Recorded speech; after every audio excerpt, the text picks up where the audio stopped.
Chapter 1, You're Free Now. The night was as cool as water. At 7:30 p.m., she had prepared a full table of food. He didn't come home. At 8 o'clock p.m., she had drawn a hot bath for him. He didn't come home. At 11 o'clock p.m., she had ironed the clothes he would wear tomorrow. He didn't come home. At 11:59 p.m., she sat waiting, guarding a table of long, cold food and an empty house. Suddenly, a sound came from outside the door. At last, just before the stroke of midnight, he stepped into the house. Before their wedding, she had given him a strict rule. He had to be home before midnight every day. And so, he always crossed the threshold at the last possible second, never a moment sooner. Lenora Ainsworth stepped forward, and as she always did, took the suit jacket he shrugged off and hung it up. "Dinner is ready. I'll go warm it up for you." Ethan Blackwood, honoring the terms of their contract, gave her a perfunctory kiss on the cheek, his expression as indifferent as ever. "Don't you get tired of putting on this act every day, doing all this when you know I won't eat it?" With that, he pulled a box from his pocket and tossed it to her. "Here, the 3rd anniversary gift you wanted." "It was the day before yesterday," Lenora said. "What?" Ethan frowned. "Our anniversary, it was the day before yesterday."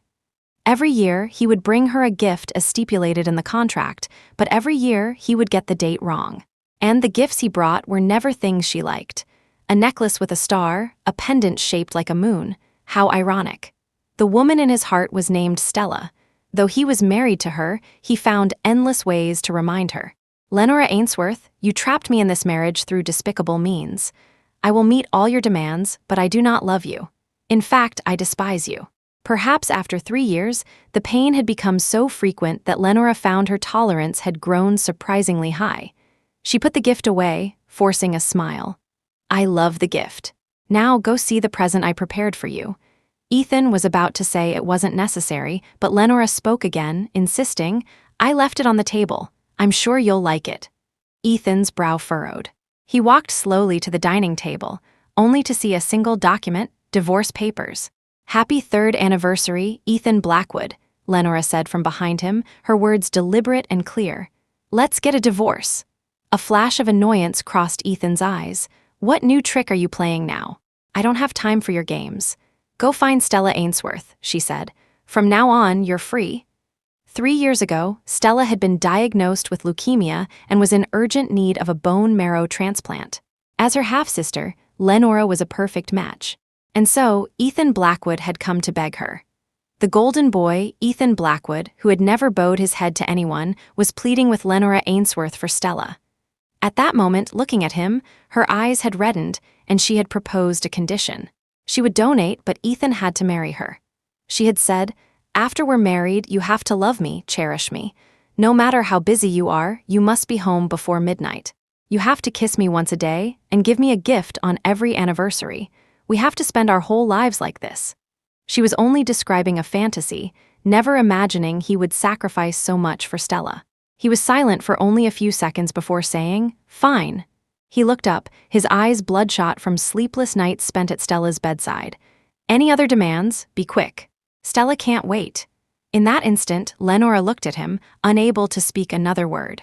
She had clearly won him, yet it felt as if she had lost everything. Chapter 2, Tired of it, Lenora pulled herself from the memory, her gaze fixed on the tall, elegant man before her. Her eyes grew moist. "What happened 3 years ago, it was my fault. I shouldn't have split you and Stella up. I was despicable, shameless. I took advantage of your crisis. I'm sorry. Please, don't hate me too much. I just wanted you too badly." Ethan stared at the divorce papers. "If that's the case, why decide to let me go now?" Lenora knew he wasn't trying to keep her. He just needed an excuse, a reason that would grant him his absolute freedom. "I'm tired of it," Lenora said, letting out a breath. "It's been 3 years, and I still haven't managed to warm your heart. Perhaps I was wrong from the very beginning, so I've decided to find someone else to love." Tired of it? Decided to find someone else to love. A flicker of irritation, one he didn't even recognize himself, flashed through Ethan's mind. But in the next second, he picked up the pen and, without a shred of hesitation, signed his name on the divorce papers. "Since we're divorced, our old agreement is void," Lenora continued. "You don't have to sleep here every night anymore." Was she kicking him out? "I couldn't be happier." Ethan spat out the words, grabbing his suit jacket and turning to leave. Ethan Blackwood, just as he was about to step out the door, Lenora's voice, loud and sharp, stopped him. His heart skipped a beat.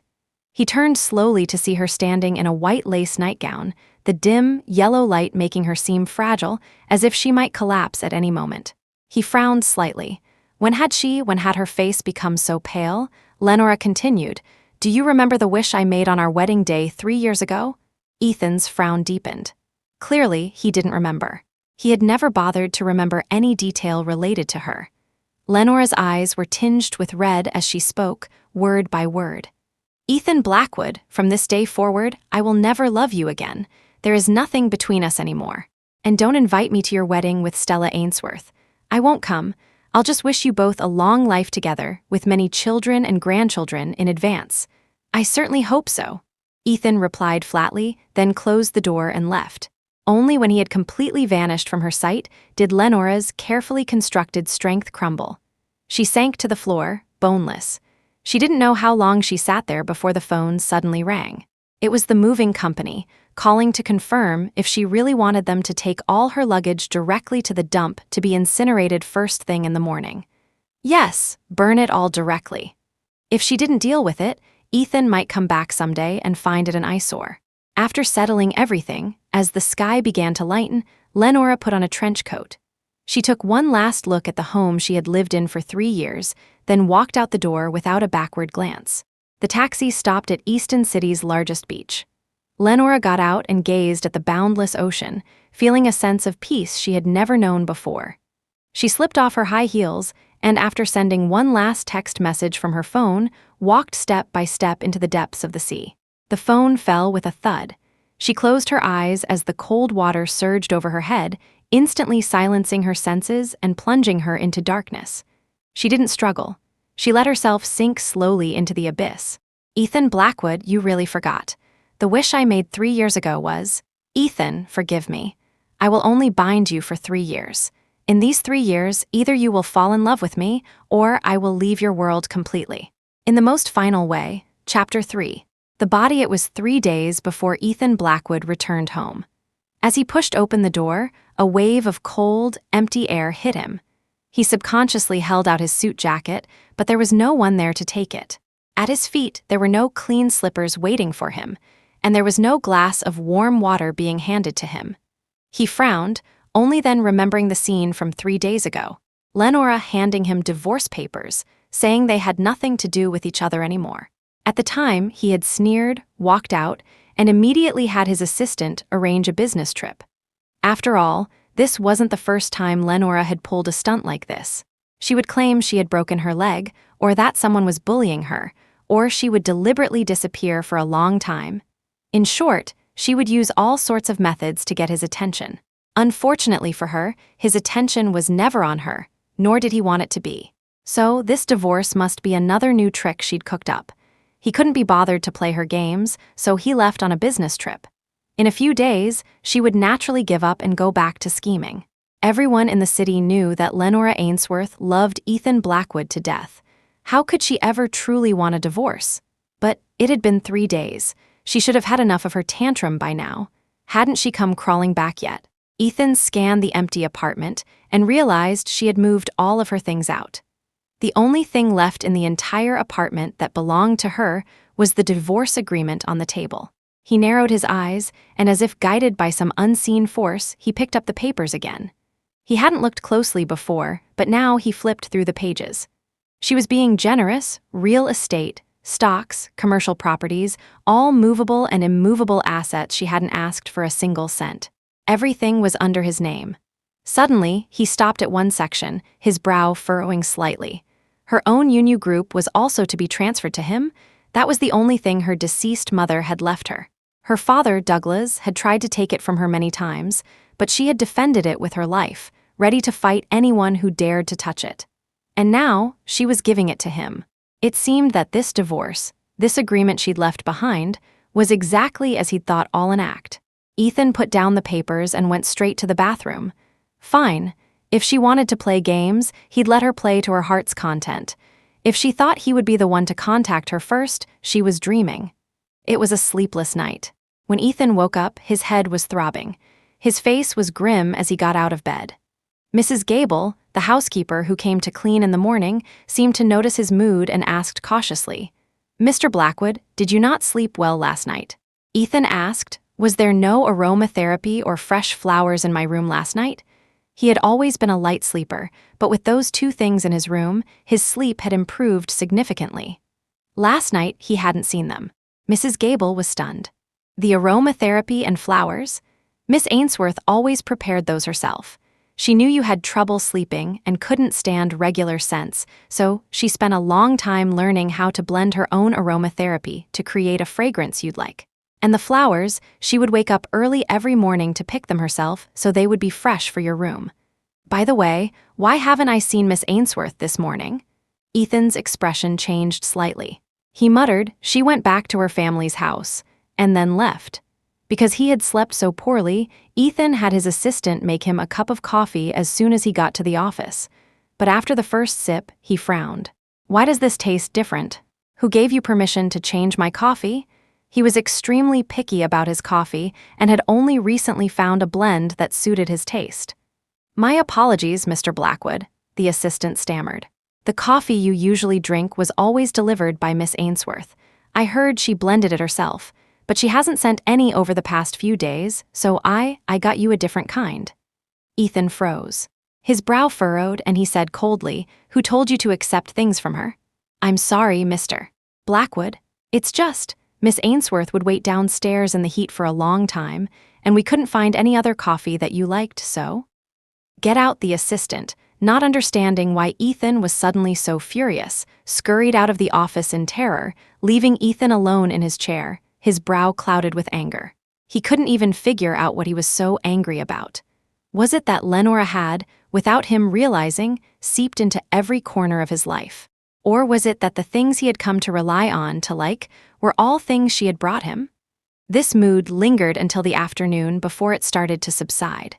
Just before the end of the workday, his mother called, insisting that he bring Lenora home for a visit.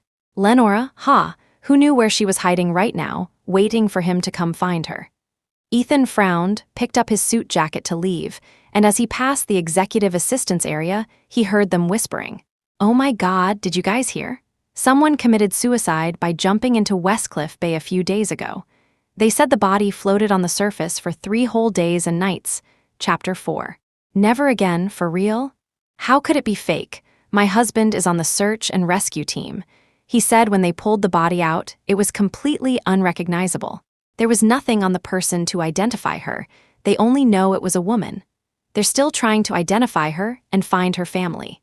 Westcliff Bay? Lenora used to go there 2 or 3 times a year. For some reason, hearing this, a strange feeling flickered in Ethan's heart. He stopped in his tracks and said coldly, "Is there not enough work in the executive office? You all seem to have a lot of free time." Mr. Blackwood, the secretaries jumped in fright, quickly apologized, and lowered their heads to get back to work. Ethan left the company building and was about to get into his car when a familiar voice called out from behind him. Ethan's tall frame stiffened slightly. He turned around slowly, and sure enough, he saw a familiar figure. Stella Ainsworth. Dressed in a white dress with her long hair flowing, Stella ran towards him, her face alight with joy. But just as she stopped in front of him, Ethan instinctively took a half-step back. "Ethan?" Stella first looked at him in disbelief. Then, as if realizing something, she quickly explained, "Ethan, you're divorced from Lenora now. You don't have to follow that ridiculous rule she made about you not being allowed to see me." Because of that rule, she and Ethan, despite being in the same city, hadn't seen each other in 3 years. She thought that after she said this, Ethan would immediately step forward and pull her into his arms. After all, they had missed each other terribly these past few years, but Ethan just stood there, his frown deepening. "How did you know we got divorced?" Lenora said so herself. She said so herself? Yes. I heard she posted on her social media feed in the middle of the night a few days ago that you two were divorced. She said you were a great man and she wasn't good enough for you. The whole social circle knows about it now. Suddenly remembering something, Stella continued, "Ethan, were you on your way to the Blackwood estate? Mr. and Mrs. Blackwood probably want to see you about this. They're likely furious. You should probably wait a few days before seeing them. Unlike her, Ethan's parents had always been fond of Lenora. They would certainly not let this go now that they knew about the divorce. But Ethan remained lost in thought, not fully processing her words. A few days ago. That was the day she proposed the divorce, the day he left home. She had actually announced their divorce to their entire social circle. So, this time, she really wanted a divorce. Ethan, what's wrong? Aren't you happy? Stella, ever perceptive, noticed at once that something was off with Ethan. Not happy, to be divorced, to be completely free of Lenora Ainsworth, how could he not be happy? No, Ethan said. This is the best news I've ever received. He glanced down and saw the wedding ring on his ring finger. He suddenly remembered their wedding day, the way Lenora had so reverently placed it on his finger. She had looked up at him, her eyes shimmering with what looked like tears. Ethan Blackwood, I'm giving you my entire life. Please treat me well. She wasn't giving him her life. She was using this ring, trying to bind him for a lifetime. At that thought, he pulled the ring he had worn for 3 years from his finger and casually tossed it onto the lawn. Excellent. From now on, the shackles were gone, the chains were broken, he was completely free. Chapter 5. A troubled heart in the end, Ethan didn't go back to the Blackwood estate. He ignored all the calls from his parents. He and Lenora were divorced. That was an indisputable fact. Besides, she was the one who had initiated it. He couldn't bring their perfect daughter-in-law home anymore. These days, the only person he was willing to see was Stella. With the restriction on seeing each other completely gone, Stella called him almost every day, asking him out. Sometimes for a walk, sometimes for dinner, sometimes to revisit old places they used to go. Everything seemed to be back to how it was before. But it was only a semblance. Ethan, in a romantic, candle-lit restaurant, a gentle voice called his name, pulling Ethan back from his thoughts. He looked at Stella. What's wrong? Stella bit her lip, hesitating. Finally, she couldn't hold back any longer. Ethan, is something on your mind? For the past few days, even though they were always together, she felt his attention was never truly there. Most of the time, he seemed absent-minded, as if he were thinking about someone else. Ethan was stunned for a moment, but his face quickly returned to its usual indifferent mask. No, it's just my old eye problem acting up again. Stella froze, then immediately grew anxious. Is there something wrong with your eyes again? Do you want me to go to the hospital with you? 3 years ago, when she learned Ethan was going to marry Lenora, she had stormed off in a fit of anger. While searching for her, Ethan, in his haste, crashed his car into a bridge, losing his sight. Fortunately, he found a suitable cornea donor 6 months later and finally recovered. It had been so long. Could something be wrong again? Ethan's tone softened slightly. It's fine. I can go by myself. The next day, Ethan went to the hospital as planned. He went directly to his attending physician, who was also his best friend since childhood, Ronan Clark. When Ronan heard about his eye discomfort, he immediately gave him an examination. After the test results came out, he reviewed them several times. Everything looks fine, your recovery has been excellent. Only then did Ethan speak. It's not my eyes that are bothering me, it's my heart. But he couldn't bring himself to say those last 2 words. He didn't dare to say them, was even ashamed to. These past few days, his life had become a mess. His mind was a mess. He found that even though everything was back to the way it was, he could never focus when he was with Stella, whether they were eating or taking a walk. Sometimes, he would inexplicably remember that he and Lenora had eaten at this restaurant.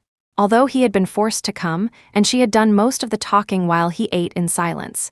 He and Lenora had been to this place. She had held his arm, asking eagerly, "It's so beautiful here, Ethan. Can you kiss me here?" She was always like that, utterly shameless, or rather, utterly unreserved in her love for him. She wanted the whole world to know she loved him. How could there be such a shameless, yet so openly loving woman? It seemed he had been chained for too long. Even with the rope completely severed, he couldn't fully return to his old self. "It's nothing," Ethan said, rubbing his temples. "I probably just haven't been sleeping well lately. You do look a bit drained. Don't tell me you've been too excited to sleep for nights on end now that you're finally divorced from Lenora Ainsworth." Hearing her name, Ethan's hand froze. Chapter 6. A missed opportunity before he could speak, Ronan continued. "But seriously, And don't take this the wrong way, buddy, but divorcing Lenora might be the biggest loss of your life. You'll never find another woman in this world who loves you like she did. Ethan frowned. What are you talking about? Isn't it obvious? I'm saying you let go of someone you absolutely shouldn't have. Ronan grew more animated, launching into a tirade. Do you remember when you were blind 3 years ago? You couldn't accept it and went completely berserk. You smashed everything in your hospital room, and no doctor or nurse dared to go near you. Only Lenora. She wasn't afraid of anything. She dared to approach you, to rush in and hold you even when you were at your most violent, not caring that you were throwing chairs at her. If I remember correctly, she broke 2 ribs that time. It hurt just watching her, but she was the one who was hurt and wronged, yet she just held you, comforting you, telling you over and over that she was there. She made several of the nurses in my hospital cry. In your darkest moment, only Lenora was by your side. Where was that Stella you love so much? She was nowhere to be found. Sometimes I really don't get it. Is your heart made of stone? Even if she made a huge mistake, that should have been enough to atone for it. Besides, you were the one who begged her to donate. Stella is the illegitimate daughter. She and her mother stole Mr. Ainsworth from Lenora's mother. When Stella got leukemia, Lenora would have been justified in letting her die. Ethan finally cut him off. Stella couldn't see me because of Lenora's influence. Ronan scoffed. Couldn't or wouldn't? You know the truth. When you were the golden boy of the Blackwood family, she never left your side. But when you became a blind man, she vanished without a trace. Ethan, tell me honestly. After all this time with Lenora, did you really not feel a single thing for her? Feel something? Him for Lenora Ainsworth? Ethan let out a cold laugh, as if he'd heard the world's greatest joke. I could fall for anyone, but never her. He paused, then added, if you really think she's so great, you can go after her now. It's not too late. I'd be happy to attend your wedding. Ronan was utterly defeated. He couldn't help but sigh for the woman who had loved so recklessly. How many 3 years does a woman have? Even if I wanted to pursue her, it's not like she'd agree. Besides, you were married for 3 years. For me to go after her right after your divorce, what would that make me? Ronan stood up. Forget it, let's not talk about this. Since you've been feeling down, let's go out. I'll help you unwind. Ronan's idea of unwinding was drinking at a nightclub. As soon as they walked in, Ronan, as was his habit, called over some female companions. Ethan had always despised this sort of thing, so Ronan only called a group of women to sit by his side. But to his utter astonishment, as the women sat down, Ethan actually beckoned 2 of them to come sit next to him. Ronan's eyes nearly popped out of his head. What was going on today? Had the sun risen in the west? Ethan, however, paid no attention to Ronan's expression. He just stared at his phone, his eyes also fixed on the open door of their private room. Chapter 7. Standing up for her, he suddenly thought, normally, according to Lenora's rules, he wasn't even allowed to drink, let alone have other women near him. For years, no female had come within 10 feet of him, because if Lenora ever found out, she would call him immediately, or worse, storm right over. But today, she hadn't called. She hadn't shown up. Even when he was doing something she would find absolutely unbearable. So, it wasn't an act. It wasn't a ploy to get his attention. She was really willing to let him go completely. For some reason, Ethan suddenly felt a tightness in his chest. It wasn't particularly hot in here, but he felt so stuffy that he couldn't help but loosen his tie. One of the companions tried to get closer, but he frowned and pushed her away. He hated the smell of their perfume. Coming here today was probably a mistake. Instead of relaxing him, it only made him feel worse. Ethan strode out of the private room. Ronan, having no idea what had gotten into him, quickly followed. Hey, what's wrong with you? You've had a sour look on your face all day, like someone owes you $1 million. Ethan loosened his tie again. Just as he was about to speak, he heard voices coming from the open door of the adjacent room. Hey, did I see that right? Was that CEO Blackwood of the Blackwood Corporation? Yeah, that was him. Should we go say hi? We still have a few projects that depend on them. You know, it's funny how fortunes turn. A few years ago, when Mr. Blackwood went blind and the company's stock plummeted, they came begging me for help. CEO Blackwood begging? No way. A golden boy like him would never beg. Not him, his wife, I think her name was Lenora Ainsworth. When the Blackwood Corporation was in financial trouble and Ethan was a wreck in the hospital, She, a single woman, went out to raise funds. She begged almost everyone in our circle. I remember deliberately making things hard for her. I told her if she wanted the investment, she had to drink with me. And you know what? She drank until she had a stomach hemorrhage, went to the hospital to have her stomach pumped, and then came right back in her hospital gown to keep drinking with me. Was she trying to kill herself? Pretty much. The woman was pathetic. The company and Ethan were in such a state, yet she stuck by that mess. She deserved to be played for a fool by me. She should have learned from her sister, who disappeared so quickly. Making a fool of Ethan Blackwood's wife, now that's a story to tell, ha ha ha.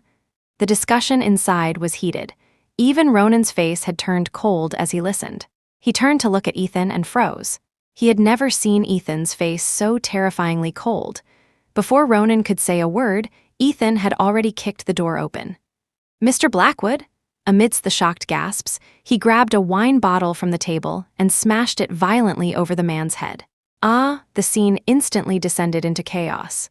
In the end, Ronan had to take Ethan back to the hospital. Although he wasn't the one who had been seriously injured by the wine bottle, the force of the blow had sent shards of glass into his own hand. Now, as a nurse bandaged his palm, he held his phone, coldly giving instructions to the person on the other end.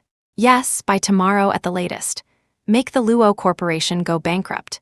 Even the young nurse was intimidated by the icy aura radiating from Ethan, looking nervously at Ronan. Ronan gave her a nod, signaling she could leave. He then walked over to Ethan and, risking his life, asked, "Ethan, if I'm not mistaken, were you just standing up for Lenora Ainsworth?" Ethan's hand stiffened. He frowned. "What are you talking about?" Chapter 8. The sticky note Ronan, growing bolder, pressed on. "Haven't you noticed? You never get into fights. That scene back there, it scared the hell out of me. And what kind of grudge is so deep that you'd want to bankrupt someone? Weren't you just defending Lenora? You've never even been this protective of Stella." "You're overthinking it," Ethan said. Ronan wanted to ask more, but a single, icy glare from Ethan forced him to back off. Just then, the door was thrown open. Stella rushed in, her face etched with anxiety, and ran straight to Ethan. "Ethan, I heard you were in the hospital. What happened? Are you hurt?" Ethan's expression softened slightly. "It's just a small issue, nothing serious." "Ethan, why would you suddenly get into a fight with someone?" "I was so worried." Ethan's voice was flat. "Were you worried when I was blind?" Stella froze. "What? Why would Ethan suddenly bring that up?" A wave of panic washed over Stella, and she quickly tried to explain. "Of course, I was worried, Ethan. I was more worried than anyone. I tried to visit you so many times, but Lenora always stopped me. You know that she's always been so despicable." Ethan didn't say anything more. His gaze fell to his bandaged palm. He stared at it for a long, long time. There used to be a ring on his ring finger. He had worn it for 3 years. The first day he took it off, he felt incredibly light. The third day he took it off, the mark of the ring began to fade.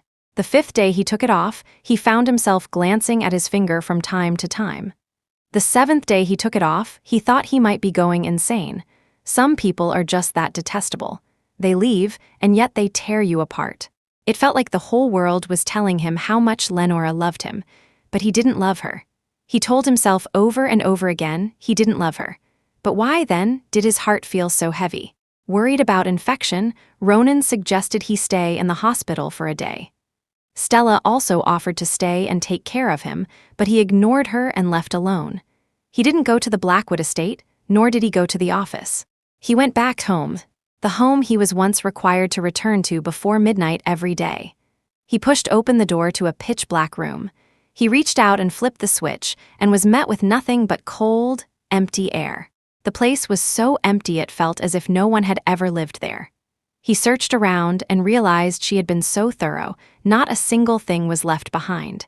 He didn't know what he was thinking or what he was looking for. He only knew that before his mind could catch up, he had already torn through every drawer, every corner of the house. Finally, he found a sticky note. It was something Lenora hadn't taken with her. She used to stick them all over the house, reminders for him to eat where the warm water was, that the fruit was already cut, how much stomach medicine to take. His knuckles turned white as he clutched the note. He finally pulled out his phone and dialed Lenora's number. "The number you have dialed is unavailable. Please try again later." The mechanical voice sent a jolt through him. She had actually blocked him. Chapter 9. She can't come. He tried calling 2 more times, and after confirming it still wouldn't go through, he started scrolling through his contacts. It was only then that he realized he didn't have a single one of Lenora's friends in his contacts. In 3 years, he had never truly entered her world. After a long pause, he dialed Ronan's number. A moment later, Luna Matthews's phone number appeared on his screen. Luna Matthews, the only friend of Lenora's he could think of. He dialed the number and it connected quickly. Ethan's voice was still cold. "Luna, it's Ethan Blackwood.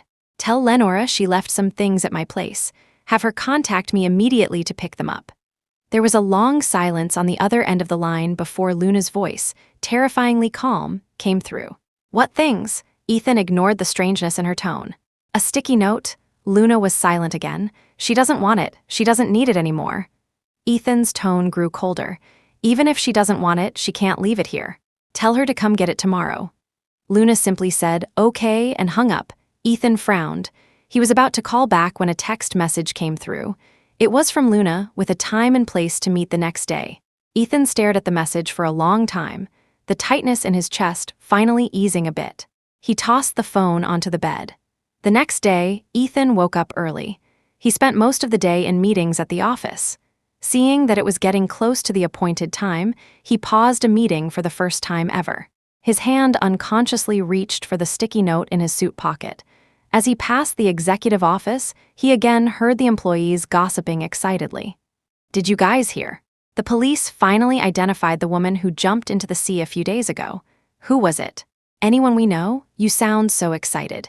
"It is someone we know. I was shocked when I heard. It was actually..." Normally, if he caught them gossiping in the work area, Ethan would have reprimanded them. But right now, he had no time for them, nor did he hear the rest of the sentence. He strode quickly out of the office and into the private elevator. He counted. It had been a long time since he'd seen Lenora. What was she doing? Was she traveling, clearing her head? Or, as she had said, had she really gone to love someone else? Ethan sped all the way to the agreed-upon location. But what made his face instantly freeze was that the person waiting for him was not Lenora, but Luna. "Where's the stuff?" "Give it to me," Luna said calmly, holding out her hand. For some reason, her eyes were red with a sorrowful tinge. Ethan's anger flared.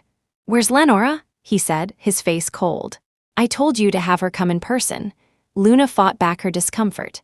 "She can't come," Ethan sneered. "Why not? Found someone new? Busy shamelessly forcing another man to marry her?" "That's right, she's always been that kind of woman. Do me a favor and tell her that no man will ever truly love a desperate woman like her." Hearing this, the calm on Luna's face finally cracked. She enunciated each word, as if she wanted to tear him apart. "Ethan Blackwood, do you really not know, or are you just pretending?" Ethan frowned. "Know what?" Luna's voice was practically a roar. "She's dead. She died. The desperate, shameless woman you're talking about killed herself by jumping into the sea for you 10 days ago. Are you happy now?" Chapter 10. Ethan frowned.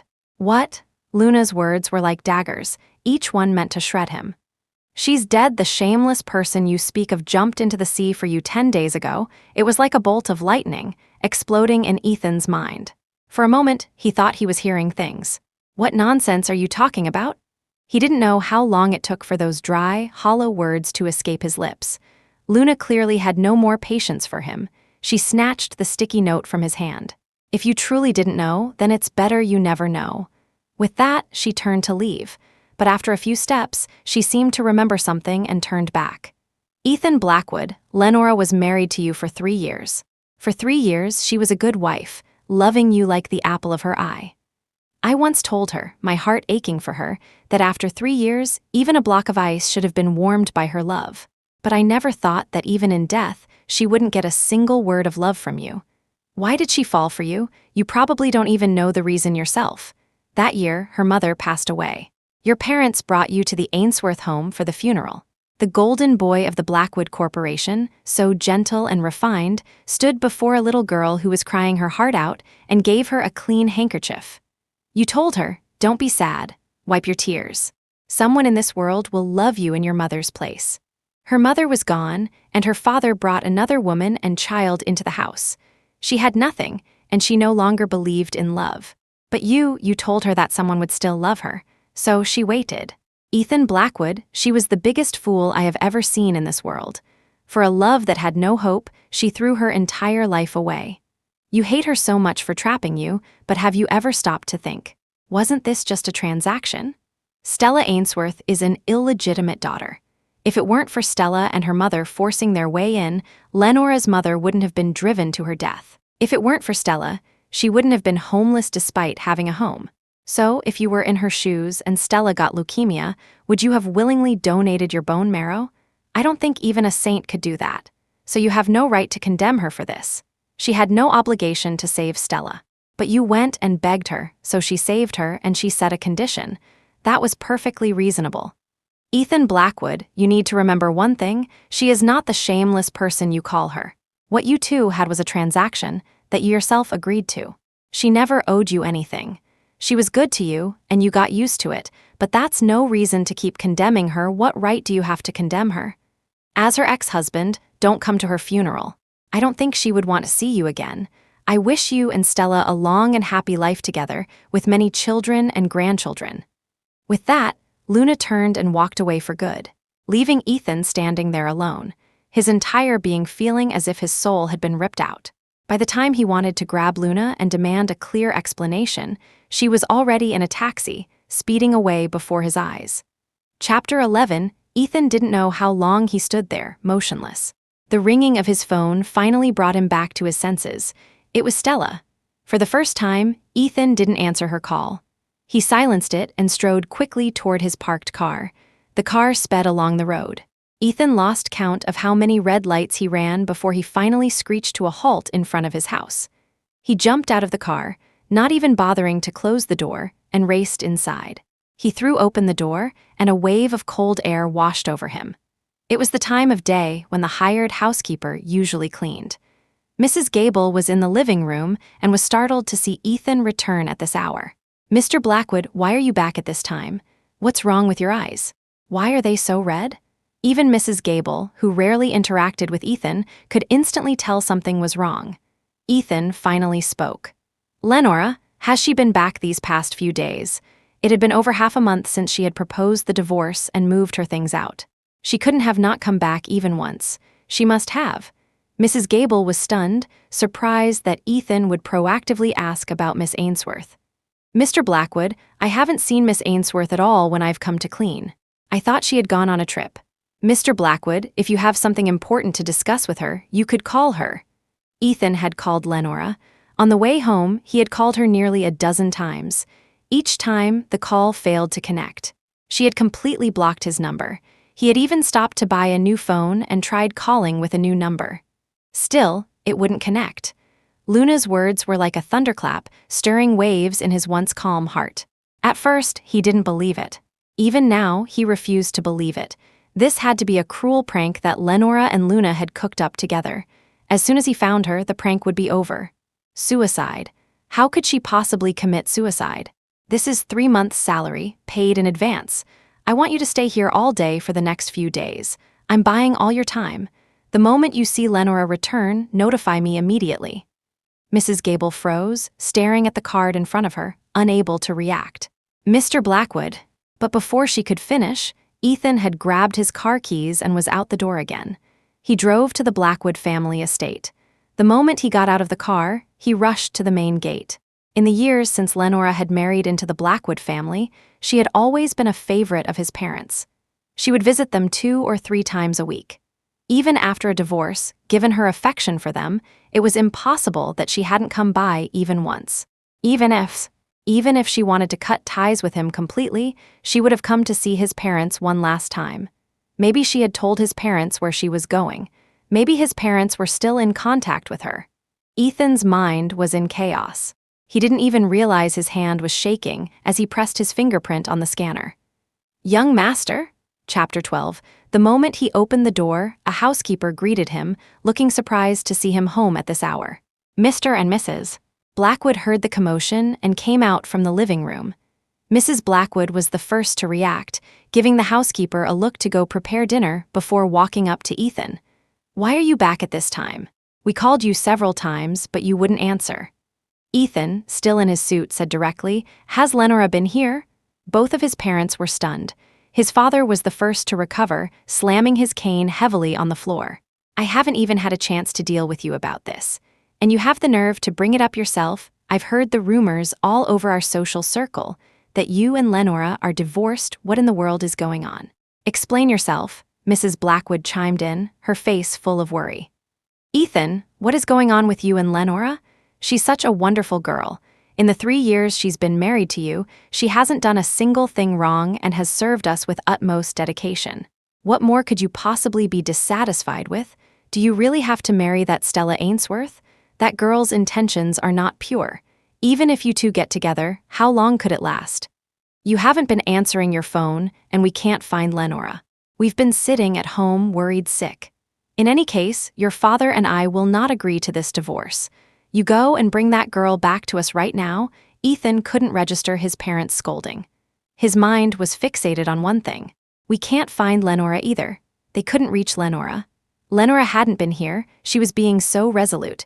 She took all her belongings from the house before she left. After she left, she blocked him, making it impossible to find any trace of her.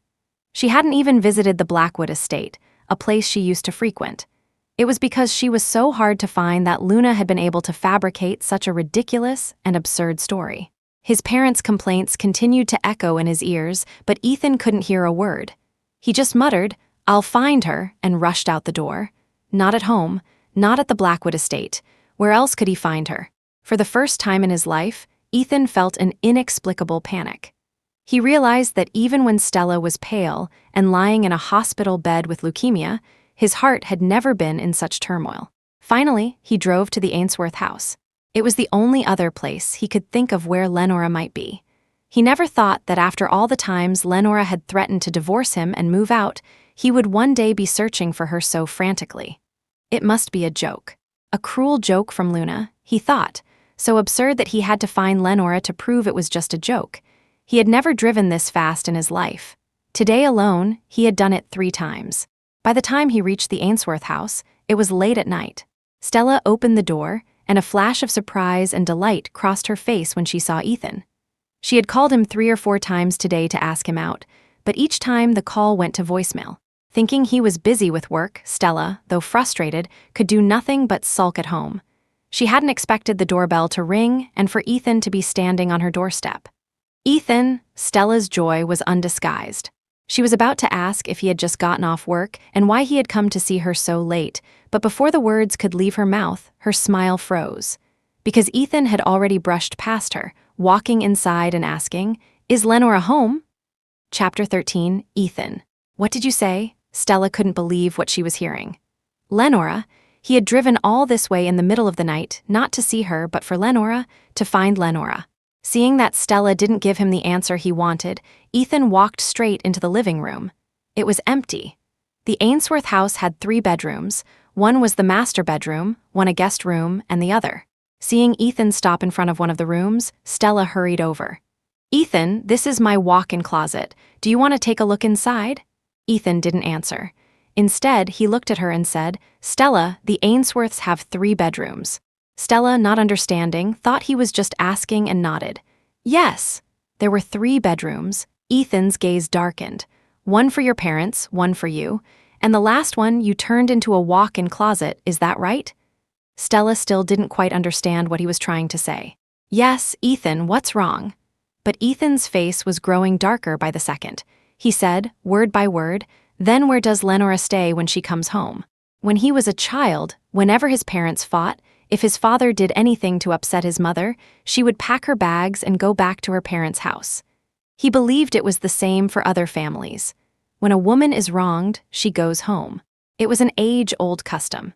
He and Lenora had been married for 3 years. In those 3 years, due to his coldness and cutting remarks, Lenora had been wronged countless times and had often packed her bags to leave. He had always assumed she went back to the Ainsworths. But now it seemed that ever since her mother passed away, there had been no place for her in this house. The home they had built together was her only refuge. And yet he had angered her, driven her away time and time again. He had forgotten that she didn't even have a family to turn to. Stella. While Stella was still stunned, Ethan looked at her deeply once more. "A long time ago, You told me that you and your mother were living a miserable life at the Ainsworths, suffering endless grievances. You said Lenora blamed her mother's death on you and used her status as the eldest daughter to bully you both. I'm asking you one more time, is that true? If it were true, how could Lenora not even have a room in this house? He should have known. Her arrogance was only on the surface. She was the kind of person who would carefully open a window to release a butterfly that had flown inside. How could she possibly be malicious and scheming? Ethan, it's true, I didn't lie. Lenora has always bullied me. She bullied me and my mother, and she even tried to steal you, the man I love. The more frantically she tried to explain, the more her panic was exposed. Ethan didn't want to hear anymore. He gave her a disappointed look and turned to leave. Ethan, Stella rushed after him, but Ethan was already gone. Ethan drove fast. He didn't even know why he was so angry. Was it because he couldn't find Lenora at their home, at the Blackwood estate, or at the Ainsworths? Or was he angry at himself for being so foolish all these years? Or perhaps it was both. He floored the accelerator, the car racing down the road. He didn't know how long he drove before he finally pulled over and made a call. Help me find someone. Chapter 14. In the middle of the night, Ronan was sleeping soundly when he was suddenly woken up by a call from Ethan. He was still half asleep when he heard the request. For a moment, he thought he was going crazy. He immediately pulled the phone away from his ear to check the time. It was the middle of the night, all right. Who are you looking for at this hour? There was a long silence on the other end of the line before a hoarse voice said, Lenora Ainsworth. What? Ronan was instantly wide awake. Did I hear you right? You're looking for Lenora Ainsworth? Yes, Ethan said. He was looking for Lenora Ainsworth. Now it was Ronan's turn to be confused. What do you want to find her for? If he remembered correctly, wasn't this the same person who just a short while ago was saying how great it was to be divorced, that he wanted nothing to do with her? Now he was frantically looking for her. There was another long silence on the other end of the line. After a while he said, I met with Luna Matthews today. She told me Lenora committed suicide by jumping into the sea. I need to find Lenora and tell her to stop playing such foolish games. I don't care. What? Luna said Lenora committed suicide. Ronan was about to dismiss it as some kind of sick joke, but then he remembered that neither Luna nor Lenora seemed like the type to joke about life and death. A bad feeling rose in his heart, but he quickly pushed it away. All right, I'll start looking right away. He didn't have the energy to probe into Ethan's state of mind. He hung up the phone immediately. Ethan took off his headset and sat motionless. The night passed. He sat in his car, sleepless. He didn't know how much time had passed, but as the sky began to lighten, his phone vibrated. It was Ronan. Ethan immediately answered. Where is she? The usually talkative Ronan didn't respond right away. There was a long silence on the other end. Ethan's heart felt like it was sinking to the bottom of the sea, bobbing up and down. He couldn't stand the silence and spoke again. Where is she? Send me the address. Ethan. Ronan's voice finally came through the receiver, slow and heavy. You need to prepare yourself. Luna wasn't lying.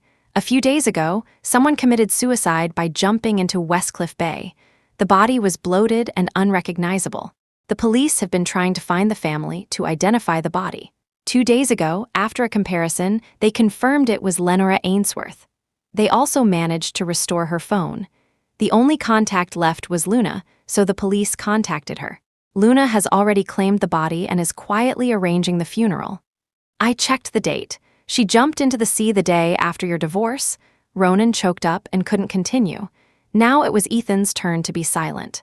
After waiting for more than 10 seconds without hearing a response, not even a breath, Ronan was about to speak again when Ethan finally spoke, his voice tinged with a chilling laugh. So you're in on it with them too? Ronan, what did they give you? Chapter 15. Ronan was stunned for 2 full seconds, then shouted in disbelief, Ethan Blackwood, are you insane? I've grown up with you. Do you really think I'm the kind of person who would joke about something like this? Ronan, I don't believe someone like her would try to kill herself. Ethan sneered. She loves me so much she was willing to chain herself to my side for 3 years. This is probably just another one of her new tricks. I don't believe she would commit suicide. Everything I'm saying is the truth, Ronan said through gritted teeth. If you don't believe me, fine. I try to reason with you, but you won't listen. Do whatever you want. He had his own pride too. woken up in the middle of the night to do a favor. He helps out of the kindness of his heart, and Ethan doesn't even appreciate it, accusing him of taking a bribe from Lenora to fabricate a story. Ronan was so angry he wanted to hang up. However, a thought crossed his mind, and he found himself adding a few more words. Just think about it. Even when she deliberately disappeared to get your attention in the past, she never lied about being dead. Lenora has always respected your parents. Do you really think she would fake her own death and cause them such grief? And the police have the DNA data from the body. If you still think this is all a farce, you can have someone else track Lenora's movements. After the day she jumped, there's no trace of her anywhere. A living person can't just vanish without a trace, can they? Anyway, that's the truth. You can deal with it however you want. Ronan hung up, and the line went dead. Fake it must be fake. Ethan's breathing grew heavy, and he unconsciously tightened his grip on the phone. He didn't have time to process the fleeting panic that shot through him. He just wanted to drag Lenora out from whatever corner she was hiding, and Ethan called his assistant and ordered him to investigate Lenora's whereabouts. Then, with dark circles under his eyes, he drove to the Easton City Police Department.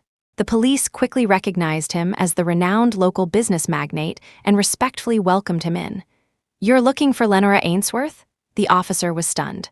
"Are you Lenora Ainsworth's family? Her body has already been claimed by her friend. At first, only she came. We thought the deceased had no family." "Enough," Ethan roared, cutting him off. The word deceased inexplicably triggered a deep sense of resistance in him. He felt a discomfort in his chest. He didn't want that word to be used for Lenora. "You're the police. Are you taking bribes to help her put on this show for me? Where is your professional ethics?" Ethan tapped his fingers on the desk.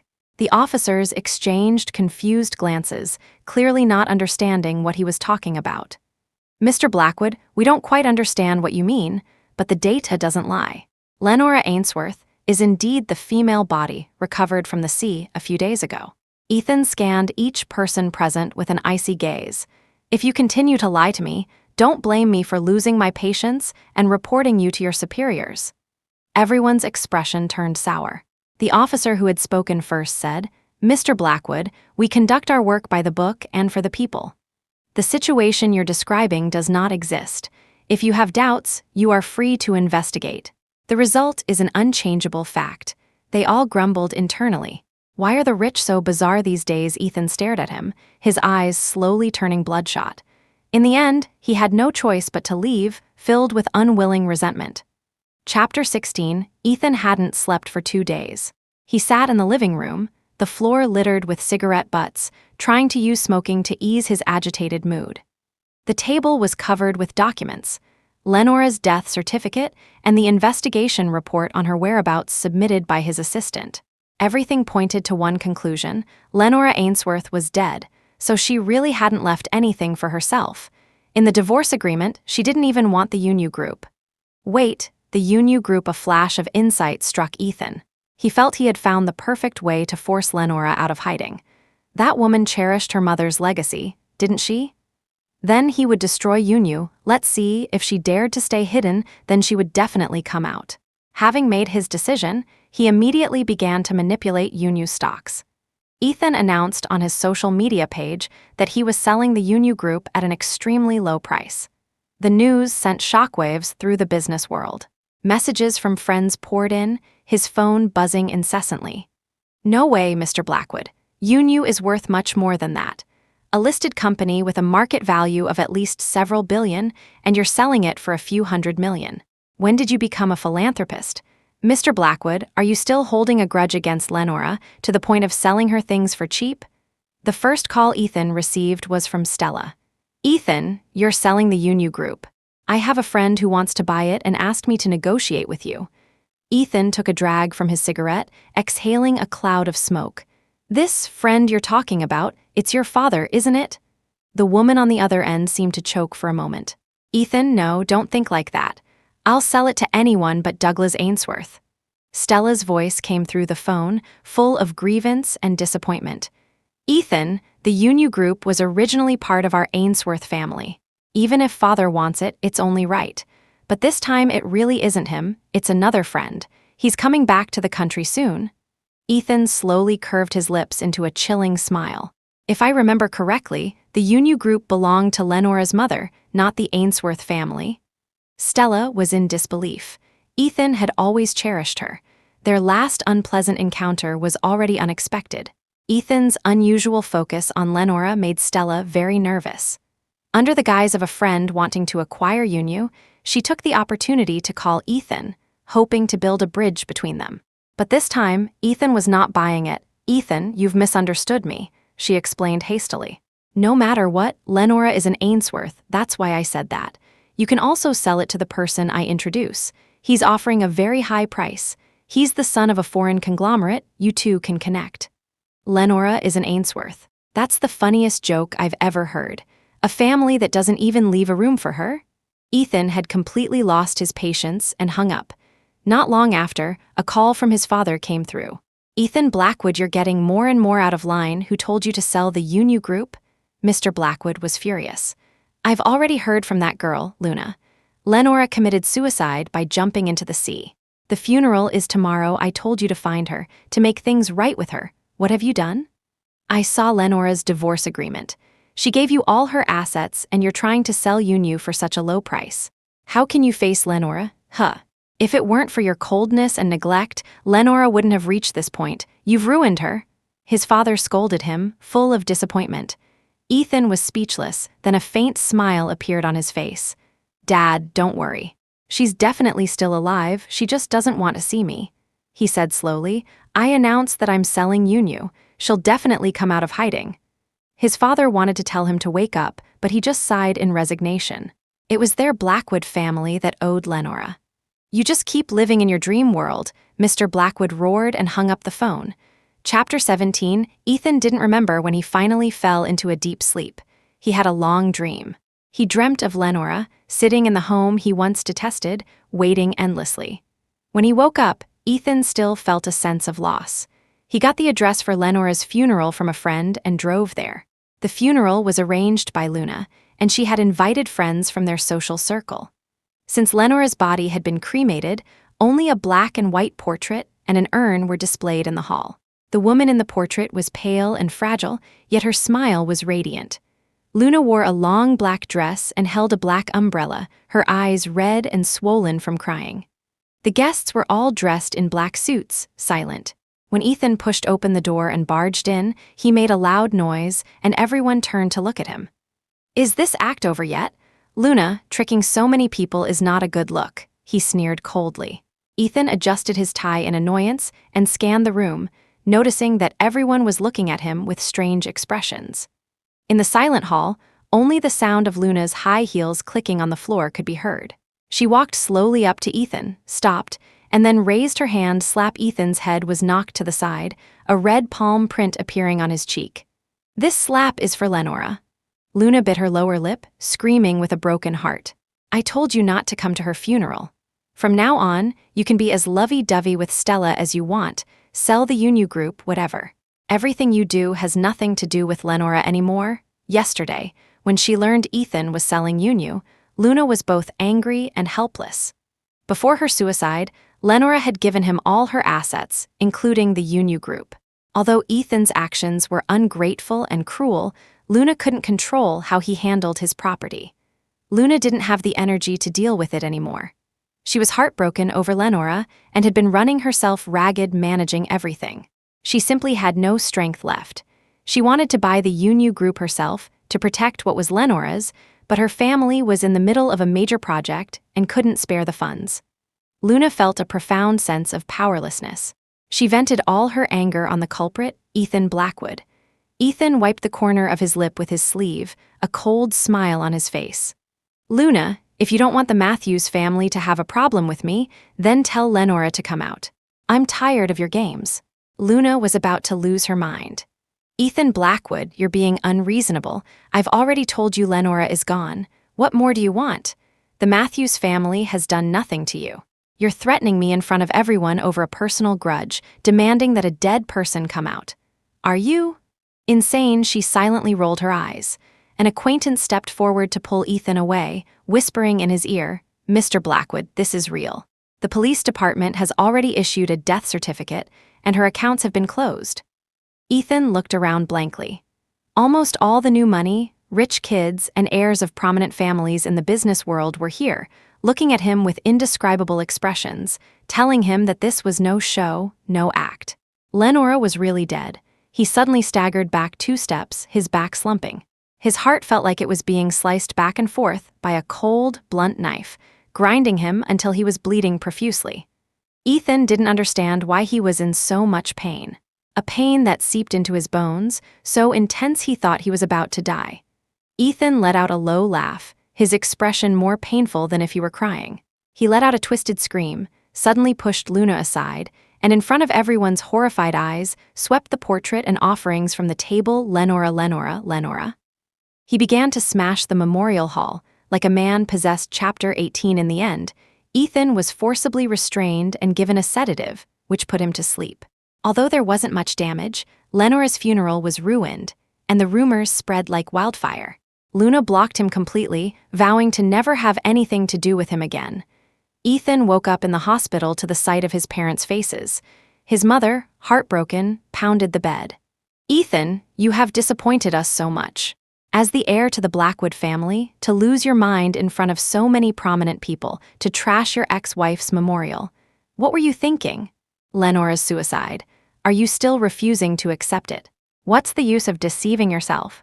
If you had just realized sooner, cared about her a little more, things wouldn't have ended up like this." His mother had watched Ethan grow up. She could see that although her son didn't say it, he was deeply affected by Lenora's death. Deceiving himself was just a way of escaping. Escaping because he didn't dare to face the truth, afraid he couldn't accept it. If that was the case, why did he treat Lenora that way in the first place? "Ethan Blackwood, let me tell you," his father reprimanded sternly. "We only acknowledge Lenora as our daughter-in-law. Don't you dare bring any other riff-raff to our door. Lenora froze her eggs at the hospital before. We can use them for IVF. We don't need you to remarry. You can just stay by yourself.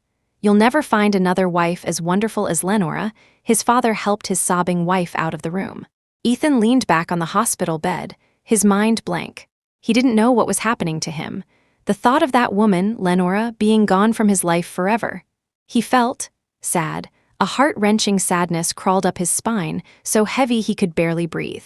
That woman had occupied 3 years of his life, and now, even in death, she could still control his emotions.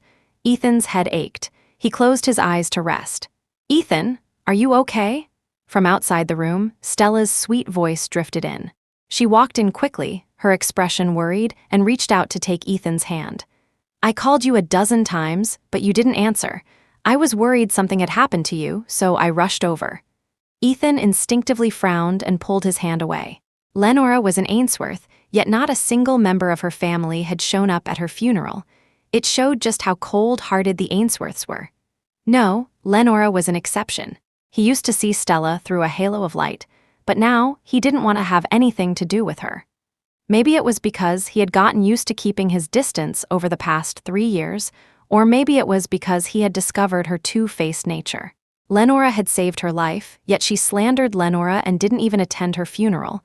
"No, I'm fine, just tired, I need to rest." He was basically telling her to leave. Stella's face turned ugly, her kind smile almost faltering. "Well, Ethan, I'll come see you in a couple of days. You rest up." Ever since that witch Lenora died, Ethan had rejected her time and time again. She thought venomously, her hatred for Lenora gnawing at her. She was terrified that this prize of a man's feelings for her would change because of Lenora. After all, Lenora had been married to him for 3 years. Who knew what could have happened? Stella took a deep breath and made a call in the hospital hallway. "Hello, Julian. Didn't you want to acquire the Unu Group? Come for a visit." Chapter 19. Ethan remained in a state of dejection in the hospital room for 2 days. Then, he returned to the home he had shared with Lenora. He saw the divorce papers lying quietly on the table. Suddenly, a rush of anger surged through him, and he grabbed the thin sheets of paper and tore them to shreds. The sight of them was an unbearable eyesore. He suddenly froze. Did he not want to see the divorce papers because he didn't want to divorce Lenora? No, how could that be? That woman. But a faint voice in his heart told him, "You don't want to divorce her. You've grown accustomed to her presence." Ethan ran his hands through his hair in frustration. He had been away from the company for too long. It was time to go back. The moment he stepped into his office, he suddenly remembered something. The wedding ring he had taken off and carelessly tossed onto the lawn. To his assistant's astonishment, Ethan bolted out of the office. He searched frantically everywhere. The lawn was overgrown and the ring was small. It was incredibly difficult to find. Ethan searched for a long time, finally standing in the middle of a patch of bushes, his expression grim. He had searched every inch of the lawn. The ring was gone. "Are you looking for this?" A teasing male voice came from behind him. Ethan spun around to see a handsome, well-dressed man with his hands in his pockets, looking at him. The man was twirling a silver ring between his fingers, which glinted in the sunlight. Ethan's eyes darkened. "That's mine, please give it back." "Ah, but how can you prove it?" The man tilted his head with a mischievous smile. "I am Ethan Blackwood. This ring is the wedding ring of myself and Lenora Ainsworth." The man stroked his chin, neither nodding nor shaking his head. "But as everyone knows, you are already divorced. And based on the fact that the ring was thrown on the lawn, it seems Mr. Blackwood doesn't like it very much." He smiled wickedly. "Finders keepers, losers weepers." Ethan's expression turned fierce. "Are you sure about that? You can ask around. In this entire city, there's no one who would want to cross me." "Oh," the man said, extending a hand, his casual demeanor gone. "Let me introduce myself. I am Julian Vance, heir to the Vance conglomerate in the U.S., and the head of the Asia-Pacific region for Moonlight Group." Ethan's face was instantly filled with astonishment. The Vance conglomerate from the U.S. was an internationally renowned behemoth, with influence in both legitimate and illegitimate circles. The Moonlight Group was a world-class enterprise with annual net profits in the tens of billions. As the young master of the Vance conglomerate, Julian Vance was not someone to be trifled with. He paused, then extended his hand. Julian's grip was strong, squeezing Ethan's hand until it hurt. "What is your intention, Mr. Vance?" "I'm very interested in this ring. If Mr. Blackwood wants it back, then trade the Union Group for it," he said lightly. "I'll purchase it at the price you listed online." Ethan frowned, a fire burning in his eyes. "Why is Mr. Vance so interested in my wife's posthumous belonging?" "Correction, ex-wife," Julian said with a smile. "It's simple. I spent some time in this country before and met Lenora. I like her very much." Chapter 20. What Julian didn't say was that he had come specifically for Lenora. As the son of the Vance conglomerate, he was taught from a young age how to survive in the cutthroat business world, competing with his siblings for the family fortune. During his time in this country, Lenora had saved him. She was the gentlest woman he had ever met. From then on, she had been rooted in his heart, a white moonlight he dared not touch. After outshining his many heirs and successfully seizing power and wealth, he couldn't help but think of the beautiful woman he had met in his youth. It wasn't that other women hadn't tried to get close to Julian to please him, but he felt that those superficial women were not what he wanted. When Julian heard she was married, he could only hide his feelings in his heart. Years passed in a flash, until recently he saw the news of their divorce on his social media feed. Julian was thrilled, thinking his chance had finally come. After waiting for so long, he eagerly packed his things and came to this country, only to learn of her death from her friends. Luna told him the whole story. Julian hadn't been so angry and desperate in a long time. He even began to regret not acting sooner. Julian wanted to take revenge on Ethan Blackwood, the man who had made the woman he loved suffer for 3 years, only to die alone. But just now, he had suddenly changed his mind, deciding on a different kind of revenge. Ethan was looking for the ring and had lost his mind at the funeral. This led Julian to a ridiculous guess. Ethan Blackwood was actually in love with Lenora. If that was the case, then let this man taste the bitterness of regret. Let him spend the rest of his life in remorse, trapped in self-blame and despair. So Julian said, "If you want the ring, you must sell me the Union Group. If you want to keep the Union Group, then you can forget about getting this ring back." Ethan's eyes were icy cold. In the end, he shook his head. "I will not sell the Union Group." The ring had sentimental value, but it couldn't compare to the legacy Lenora's mother had died to protect. Julian's expression flickered, but he didn't seem surprised. "By the way, Mr. Blackwood, I have some things to discuss with you. When are you free? We can find a place to sit down and talk." "All right." He and Ethan agreed to meet on the weekend at the Celestial Hotel, a property owned by the Blackwood family, and then he left. Ethan worked late into the night. He tried to use work to numb his pain, but it was almost useless. He saw that it was already 11:30 p.m. and subconsciously thought, I have to get back before midnight. The next second, he remembered that there was no one waiting for him at home, and his heart sank. Ethan took a shower and lay down on the side of the bed where Lenora used to sleep, the familiar scent lingering in the air. The bedsheets and duvet, the only things Lenora hadn't thrown away before her suicide, still held the fragrance of her hair. Ethan tossed and turned, unable to sleep. His insomnia and headaches were back, making it impossible for him to fall asleep. The housekeeper, Mrs. Gable, brought him several sleep-inducing aromatherapy diffusers and even warmed some milk for him. But Ethan only found the artificial fragrance made him dizzier. He began to miss the custom blended aromatherapy and the fresh scent of the flowers Lenora used to prepare. They had helped him through one difficult night after another and led to energized mornings. He could only calm his restless heart by smelling Lenora's scent. Chapter 21. Unable to sleep, Ethan got up to handle some business, hoping that expending his excess energy would bring on some drowsiness. But even as dawn broke, he was still wide awake, like a withered statue. Ethan took a deep breath and called Ronan. The last time they spoke, they had nearly fought and had been in a cold war ever since. Now, Ronan was the only person Ethan could turn to. He swallowed his pride. The moment the call connected, he said, "Ronan, I'm sorry, I misunderstood you before." Ronan, woken by the early morning call, saw it was Ethan and his resentment immediately dissipated. It wasn't the first time he had cleaned up Ethan's messes. He was silent for a moment, then said, "You shouldn't be saying that to me, but to Lenora." "Ethan, we've been friends for so many years. I'm not going to hold a grudge over something so small, but what you said, it was too disappointing. You should respect the dead, yet you were still slandering her. You were married to her for 3 years. All of us friends could see what kind of person she was, only you were still lost in the beautiful dream Stella wove for you." Ethan lowered his head, hiding the flash of regret in his eyes. "Let's not talk about that. Ronan, I wanted to ask if you have."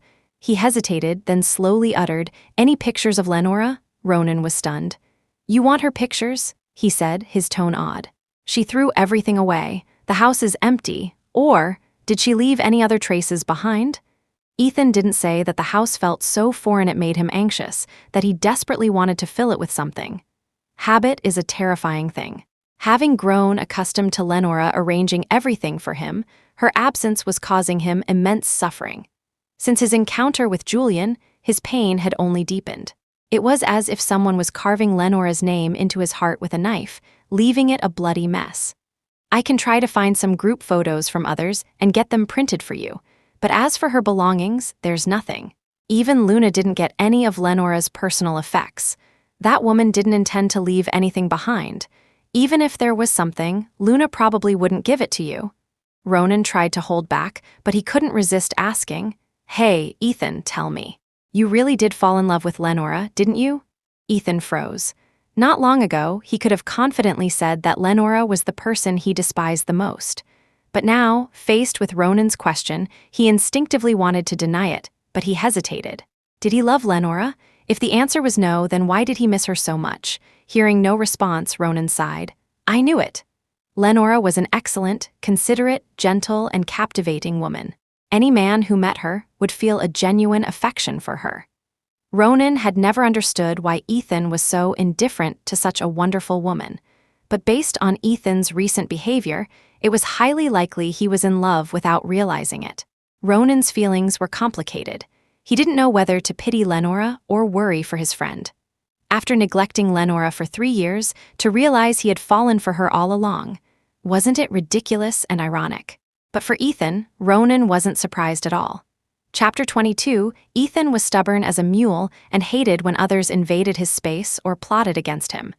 Ronan knew him too well. Even if he didn't like Stella, he wouldn't have been nice to Lenora either. But the deal 3 years ago could hardly be called a conspiracy.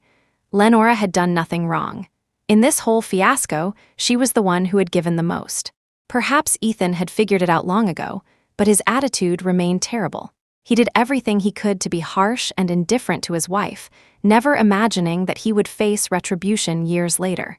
You fell for Lenora a long time ago, you just didn't realize it. Ronan stated it calmly. This time, he didn't phrase it as a question. Ethan felt as if he had been struck by lightning. His mind was in a turmoil. Ethan closed his eyes in defeat, slumping onto the sofa.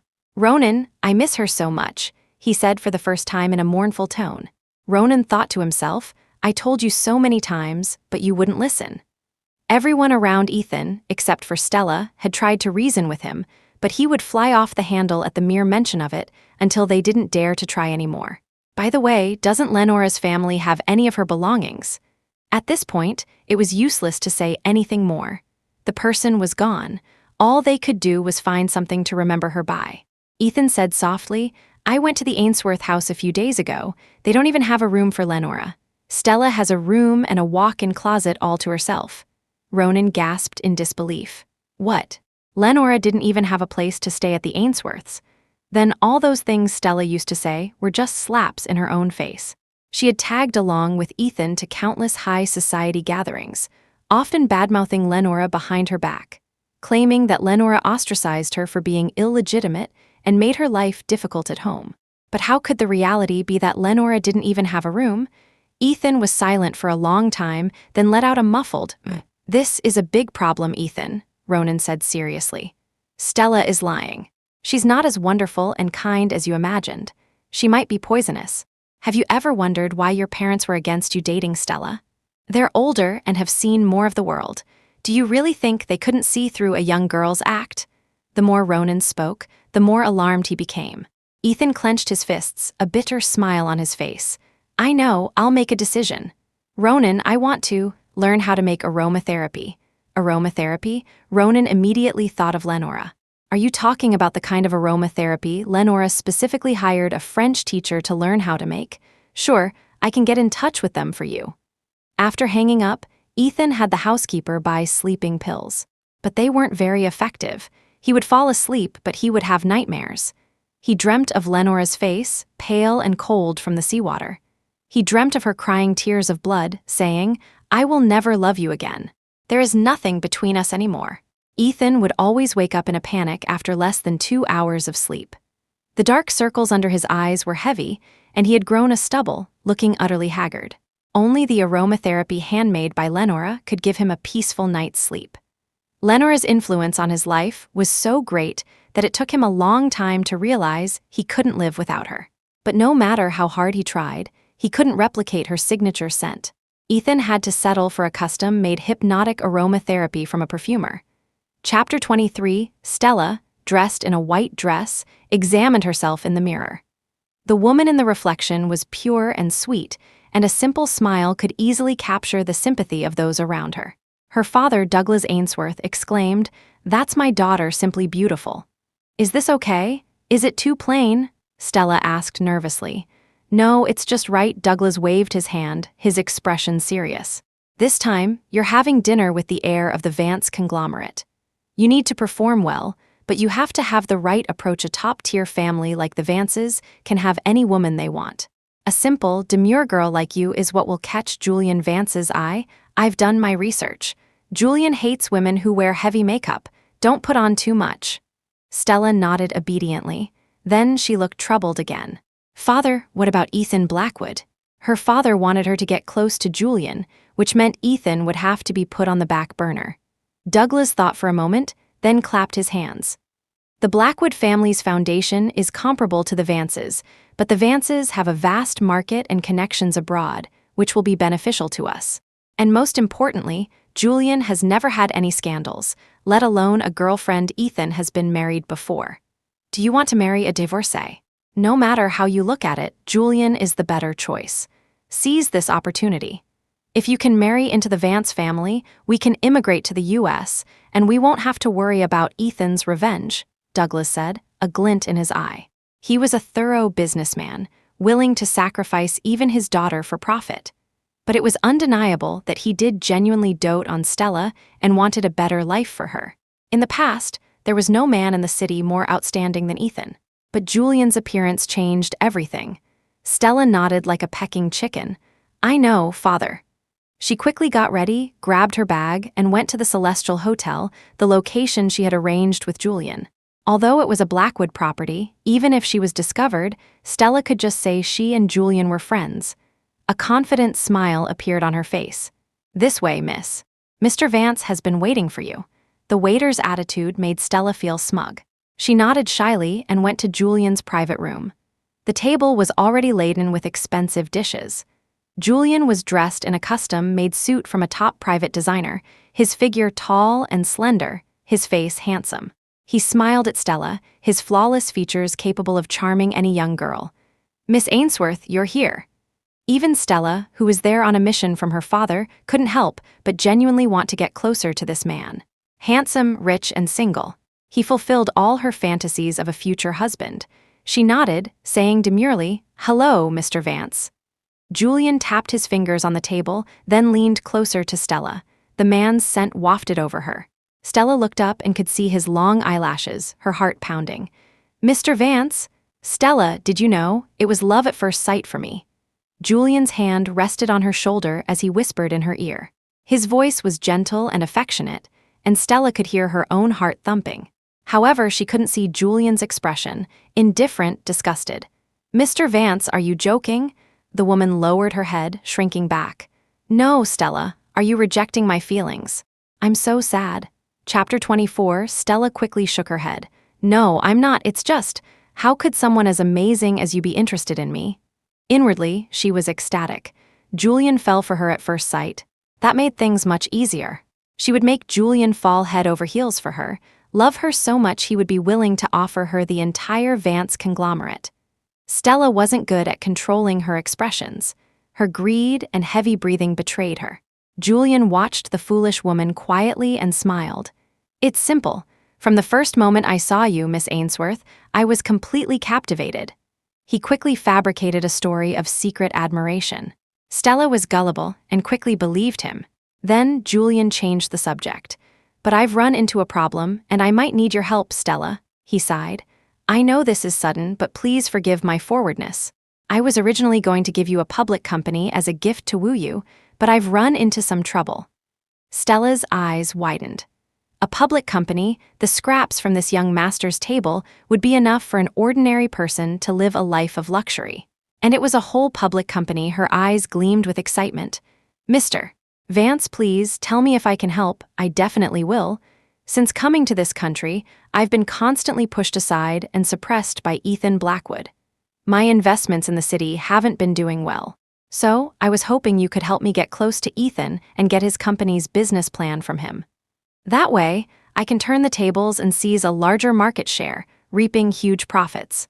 Stella, my family was originally against me marrying you, but they promised me that if you can help me this one time, they'll let you marry into the Vance family." Julian put on a troubled expression at the right moment. Stella fell into deep thought. If she helped Julian, it would inevitably hurt Ethan's business. But Ethan was so powerful. A single business competition should be something he could recover from quickly, right? With just a small price from Ethan, she could get Julian's promise. Besides, Ethan liked her. He wouldn't suspect her. As for the future, just as her father said, they could immigrate, and Ethan's reach wouldn't extend that far. Ethan's recent attitude had already made Stella feel a sense of crisis. Stella was afraid Ethan would fall for Lenora.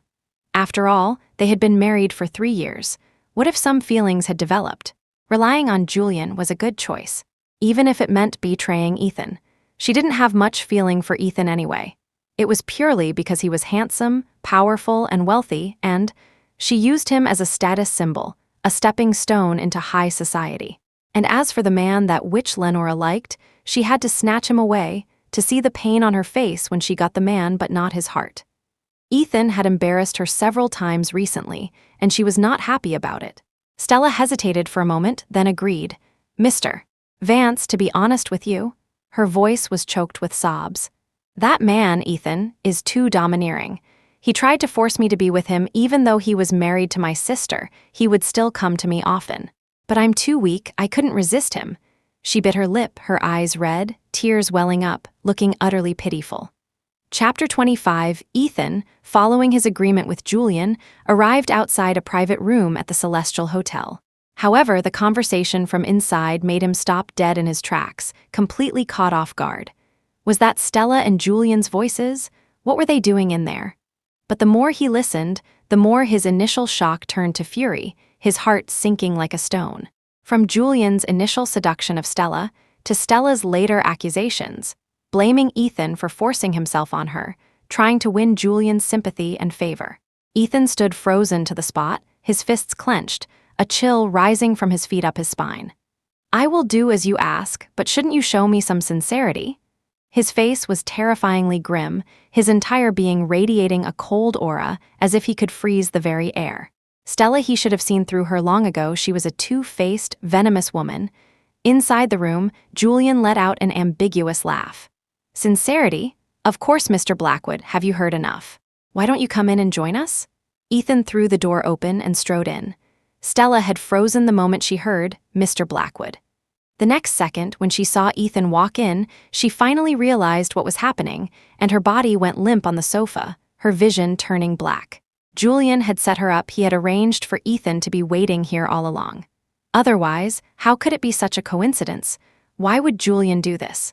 They had no grudge against each other. Ethan must have heard what she said. What was she going to do? She was trapped. Her expression was panicked, her face pale. She bit her lip. "Ethan, you've misunderstood. I was just saying that to him. It wasn't what I really meant." A cold laugh escaped Ethan's throat. "Stella, do you think I'd believe your nonsense?" His gaze was icy and merciless. "Don't ever come looking for me again. The sight of you makes me sick, both psychologically and physically sick." Thankfully, he had never had much contact with Stella, not even holding her hand very often. But the thought that he once had a glimmer of affection for this woman made him feel disgusted. Stella broke down, her body trembling. She turned to Julian, who was watching the show with his arms crossed, and asked with a sliver of hope, "Mr. Vance, what you said before, does it still count?" Julian didn't even bother to look at her, his eyes fixed on Ethan. Ethan, surprised, "This is the woman you've liked for 3 years. A stranger's empty promise, a lie so flimsy it breaks at the slightest touch, and she betrays you. You have no idea what you've lost. A woman like this isn't even fit to carry Lenora's shoes." With that, Julian turned and left the room. Stella's head snapped up, her eyes bloodshot, her face contorted with rage and hatred. Lenora? Lenora. Ha, it was her again, always Lenora, that lingering ghost. Why did everyone always side with her? Her background, the men, the wealth. Lenora always had the upper hand, even though they had the same father. Stella finally understood. Julian's goal was to get revenge for Lenora. She threw herself at Ethan's feet like a madwoman, crying, "Ethan, I was wrong, please forgive me, okay? Let's live a good life together, never be apart again." Chapter 26, Get Lost. Ethan kicked her away. He looked at Stella's grim expression, which bore no resemblance to the pure, innocent image of his white moonlight from 3 years ago. It was all an act. He gritted his teeth in hatred. "Stella, let me tell you, you'd better be prepared to face my wrath." Anyone who bullied Lenora, the Ainsworth family, Stella, he wouldn't let a single one of them off. "Lenora was your sister. You and your mother drove her mother to death, left her homeless, and still you slandered and ostracized her. You claimed to love me, but you disappeared when I went blind and tried to betray me when I was away. You're nothing but an ungrateful wretch, a snake-hearted demon. And the laughable thing is, I only saw your true colors today. Only today did I realize I had fallen in love with Lenora a long time ago." Ethan let out a self-deprecating laugh, stepping past the pathetic figure of Stella on the floor and left with a desolate air. The more he understood, the more pain, self-blame, and regret he felt. He was the one who had pushed Lenora further and further away, hurting her again and again, and he would never be able to forgive himself. Stella hugged herself, curling into a ball. Ethan's parting words, and Julian's, filled her with an endless sense of dread and fear. Fear spread, engulfing her completely. Just one Ethan Blackwood, a man who could control the fate of anyone in the city, could make someone wish for death but be unable to die. If he wanted to send someone to hell, they couldn't resist. And now, with Julian added to the mix, Stella's mind went blank, her blood running cold. She had always had everything she wanted, men falling at her feet with a flick of her finger. She never thought she would fail, that her actions would backfire. She couldn't believe it for the first time. She felt a pang of regret. If she could do it all over again, she wouldn't have provoked Lenora. Ethan ran into Julian in the hallway. The other man was leaning lazily against the railing, his head tilted, lost in thought. "Were you like this when you met Lenora?" Ethan walked over, pulled out a cigarette, and started smoking. He was becoming more and more addicted to tobacco. Only this addictive substance could provide a temporary escape from his pain. "Ah, not at all. I was very well behaved in front of my sister," Julian said with a slight smile, a thoughtful look of reminiscence on his face. "I used to have a terrible temper, you know. She said she liked it when I smiled, so I started smiling more often." Ethan fell silent. He was burning with jealousy. Lenora was his, but at some point another man had coveted her. He glared at Julian, wanting to punch him, but he held back. "What are you going to do? How are you going to deal with the Ainsworths and Stella? You already have a plan, don't you? Why are you asking me? I will, of course, seek my revenge in my own way, but I won't interfere with yours." After speaking, Julian tossed something to Ethan, a flash of silver in the air. Ethan caught it and opened his hand. It was his and Lenora's wedding ring. He instinctively looked at Julian, who just waved his hand, put his hands in his pockets, and walked down the stairs, disappearing from Ethan's sight. His goal had been achieved anyway. Let Ethan live with regret for the rest of his life. Chapter 27, These are all the photos of Lenora I could find. Ronan handed a stack of photos fresh from the photo lab to Ethan. Ethan looked at them one by one. They were all of Lenora. Happy, goofy, angry. There were also group photos, but all the other irrelevant people had been cropped out, leaving only Lenora. "I had to hire a hacker to restore these images, and I also borrowed some from Luna." Ronan leaned back on the sofa, rubbing his temples. Then he watched as Ethan gazed at the photos with a gentle, loving expression, his fingers caressing the edges, carefully wiping the surface over and over again. "Ronan, I've been working my butt off helping you with that other thing," he exclaimed. "By the way, have you really decided to destroy the Ainsworth family?" Ethan glanced at him and nodded. "Do I look like I'm joking? Of course, it's real. They will pay the price." His expression was as cold as a demon from hell.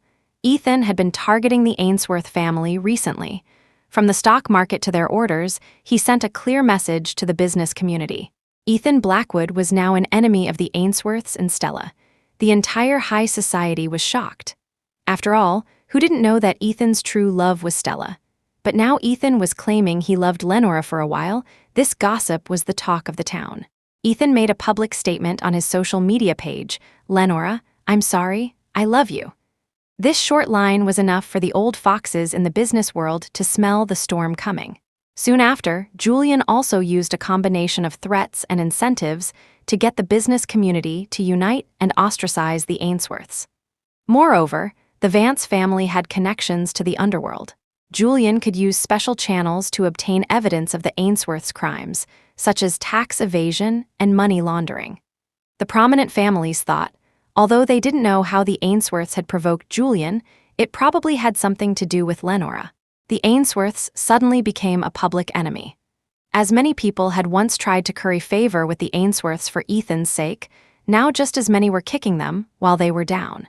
The Ainsworths' market share shrank rapidly, and the company soon faced bankruptcy, with debts in the billions. Douglas Ainsworth had no choice but to sell Stella to Ethan as an atonement, then took the money and fled the country overnight. Stella fell into Ethan's hands and was immediately locked away in a house. Then, Ethan coldly ordered her bone marrow to be extracted.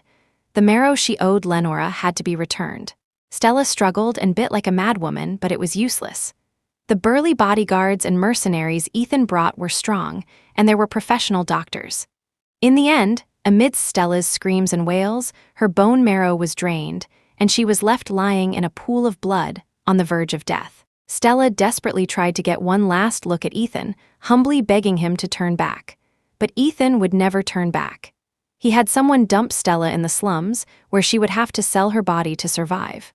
He also had her watched, to prevent her from killing herself. She had to live. Stella went from despair and resistance to degradation and compliance. Slowly, she became adept at her new life, her eyes seductive under the gaze of men, passing from one man's hands to another, accepting her fate. As for Ethan, he took Lenora's marrow and scattered it into the sea. He whispered softly, kneeling on the sand all night long. Chapter 28. Ethan still hadn't found a suitable incense that could help him sleep peacefully, but he had Lenora's photos. Every night he would hold her pictures, and his anxiety would subside, his mind gradually becoming stable again. Ethan could finally get a good night's sleep. Before bed each night, he would kiss the photo in his arms, hold it tight, and lie down. But during the day, he would spend more and more time in a daze, always thinking back to the night Lenora prepared the divorce papers for him. He remembered her pale face and her slightly red eyes. They never had a chance to say a proper goodbye. Ethan buried himself in his work, avoiding contact with others. The only friend he kept in touch with was Ronan. Ethan marked his and Lenora's wedding anniversary, Lenora's birthday, and other important dates in his calendar. He decided that on these 2 days every year, he would go to the beach to visit her and bring her gifts he had bought. He started learning to cook. No matter how busy he was, he would come home before midnight every night. He would cook a full table of food, then pick up a piece with his chopsticks and say to the empty air, "Lenora, is it good?" The housekeeper, Mrs. Gable, began to look at him with fear in her eyes, thinking her boss had gone mad. At first, the food Ethan made was ugly and tasted terrible, a black, lumpy mess, but he would eat it all without a change in expression. Mrs. Gable wanted to cook for him, but he stubbornly insisted on learning himself. After a week of eating his disastrous cooking, he could finally make something edible. After a month, his cooking was quite good. Ethan filled his desk with photos of Lenora. When he was tired from work, he would look up at them, his eyes full of deep affection. Only after losing her did this powerful man, who could control the fates of others, learn how to love. His father came with his mother to see him once, shook his head, and sighed. No one had expected their son to be so heartbroken. If he had realized his feelings sooner, would there have been a chance to save everything? His mother cried until her heart broke, but there was nothing she could do. "By the way, I heard from your assistant that you can't stand other coffees. You only like the coffee Lenora used to make, is that right?" Ethan was stunned for a moment, then nodded. His mother took out a recipe and said, her voice choked with sobs, "We found this a while ago. Lenora once gave us the recipe for her calming aromatherapy and special coffee. We're giving it to you now. You need it more than your father and I do." Ethan's hands trembled as he took the recipe, and a smile, the first in days, slowly spread across his face. The coffee beans Lenora used were all hand-picked by her. She negotiated with merchants from the Blue Mountains of Jamaica and haggled with spice traders, doing everything she could to buy the best imported coffee. She also gave us the contact information for her suppliers. She once told us that her personally blended coffee was the most unique in the world. His father sighed with emotion. "That child, she was always so thoughtful." Ethan said softly, "Thank you, Mom and Dad. I'll take good care of it." He had someone buy the coffee beans and started learning how to make coffee from scratch. He wanted to try everything Lenora had once done. Besides managing his own company, Ethan also had to manage the Unyu Group that Lenora had left behind. He single-handedly took the Unyu Group to new heights, turning it into the city's leading enterprise, with a continuous stream of funding and orders pouring in like snowflakes. Ethan lived this repressed life for 3 years. Just like Lenora had once waited in an empty house, night after night, for a man whose heart was elsewhere. He guarded their home, spending 3 years in solitude. Chapter 29. Ethan felt dizzy. His head throbbed as if he had been punched, about to split open. He snapped his eyes open and found himself standing in front of a door, key in hand, about to insert it into the lock. Where am I? Ethan shook his head, and then a flood of memories rushed into his mind, his head aching as if it would burst. He remembered. His sleep quality had been getting worse, and with continuous overtime, his mind had become foggy. While walking down the street, he had been hit by a speeding car, and when he opened his eyes, he was here. Ethan looked closely at the door in front of him and suddenly felt it was familiar. He looked up at the door number and froze. This was his and Lenora's home. Ethan's thoughts were in a turmoil. His body had no wounds, no pain. So, was he dead? Was this heaven? He decided to assess the situation first and opened the door with his key. A figure he couldn't believe appeared at the door. "Lenora." Lenora walked over and took off his suit jacket. "Dinner is ready. I'll go warm it up for you. It was a familiar scene, exactly the same as the night he had signed the divorce papers. Ethan stood there, stunned, his eyes fixed on Lenora, letting her move around him. The touch, it was too real, as if Lenora had really come back. Lenora was startled by his gaze. Ethan. Ethan's expression was strange and complex, dark and intense as he slowly looked her up and down, as if he wanted to devour her. Lenora shivered. Ethan suddenly lunged forward and threw his arms around the woman he had been thinking about day and night. He held her so tight, as if he wanted to merge her into his very bones. "Ethan, what's wrong with you?" Ethan let out a long breath in her ear, his nose tingling, his eyes red. He said in a low voice, "Lenora, don't leave me again." He had been reborn back to that night 3 years ago.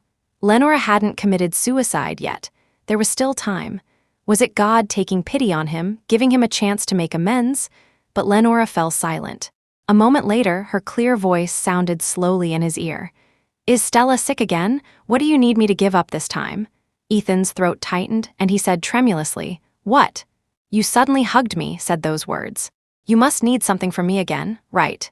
Lenora's expression was calm, so calm it was heartbreaking. She thought that any kindness from Ethan was because he wanted something. Ethan clenched his fists, suppressing his pain. "No, I don't." How could he make Lenora believe that he had truly changed? "Oh, right, I have a gift for you."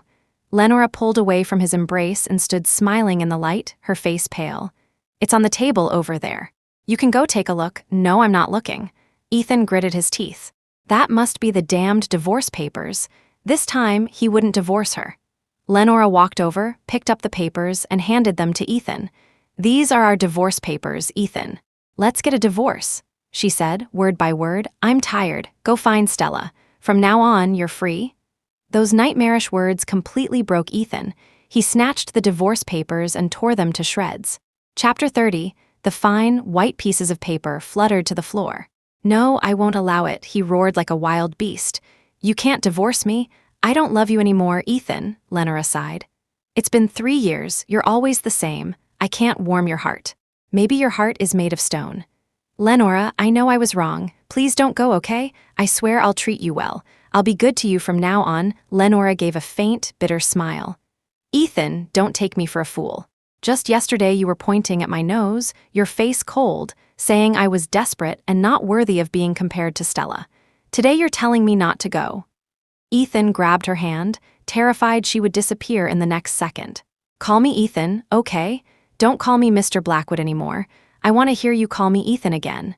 "Ethan Blackwood, I thought you'd say that my proposing a divorce was just another one of my little tricks."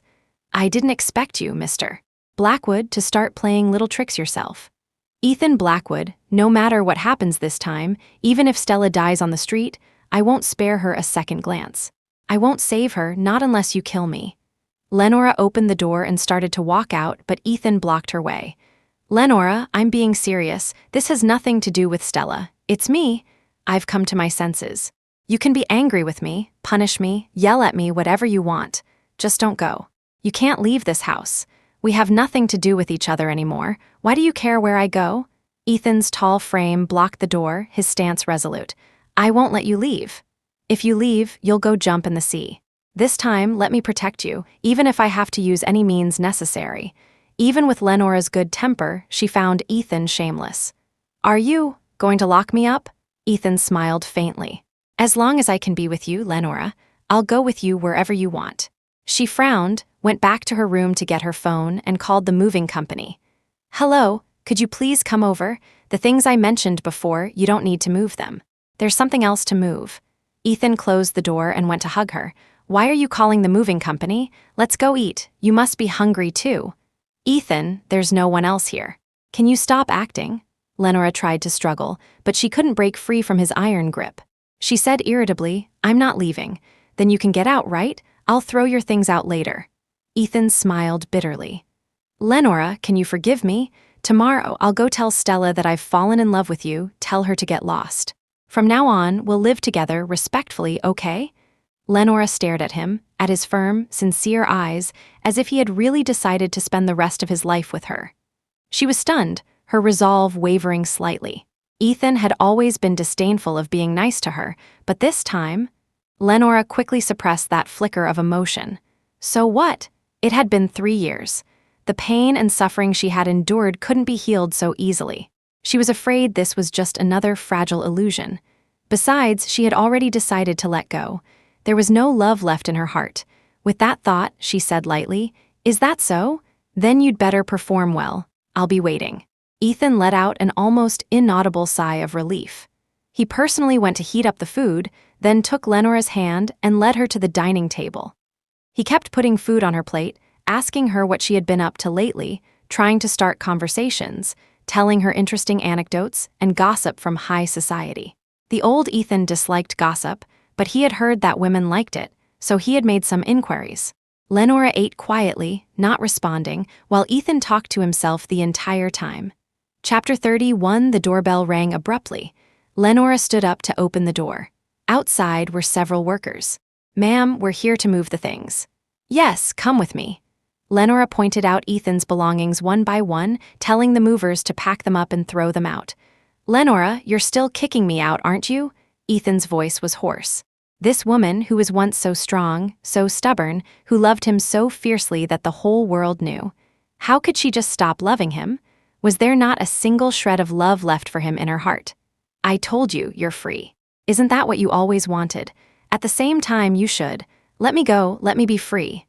After a long pause, Ethan managed a choked "okay." The scar on his heart, which had been close to healing, was suddenly torn open, bleeding profusely. Losing her and losing her love were equally agonizing, making it hard for him to breathe. He dragged a pile of luggage and slowly shuffled to the door, then stopped. He said, "I'll be waiting outside the door for you. You go to bed early, and remember to drink your milk before you sleep." No one answered him. Ethan curled up his long legs and sat on the steps in the hallway, silently guarding his wife.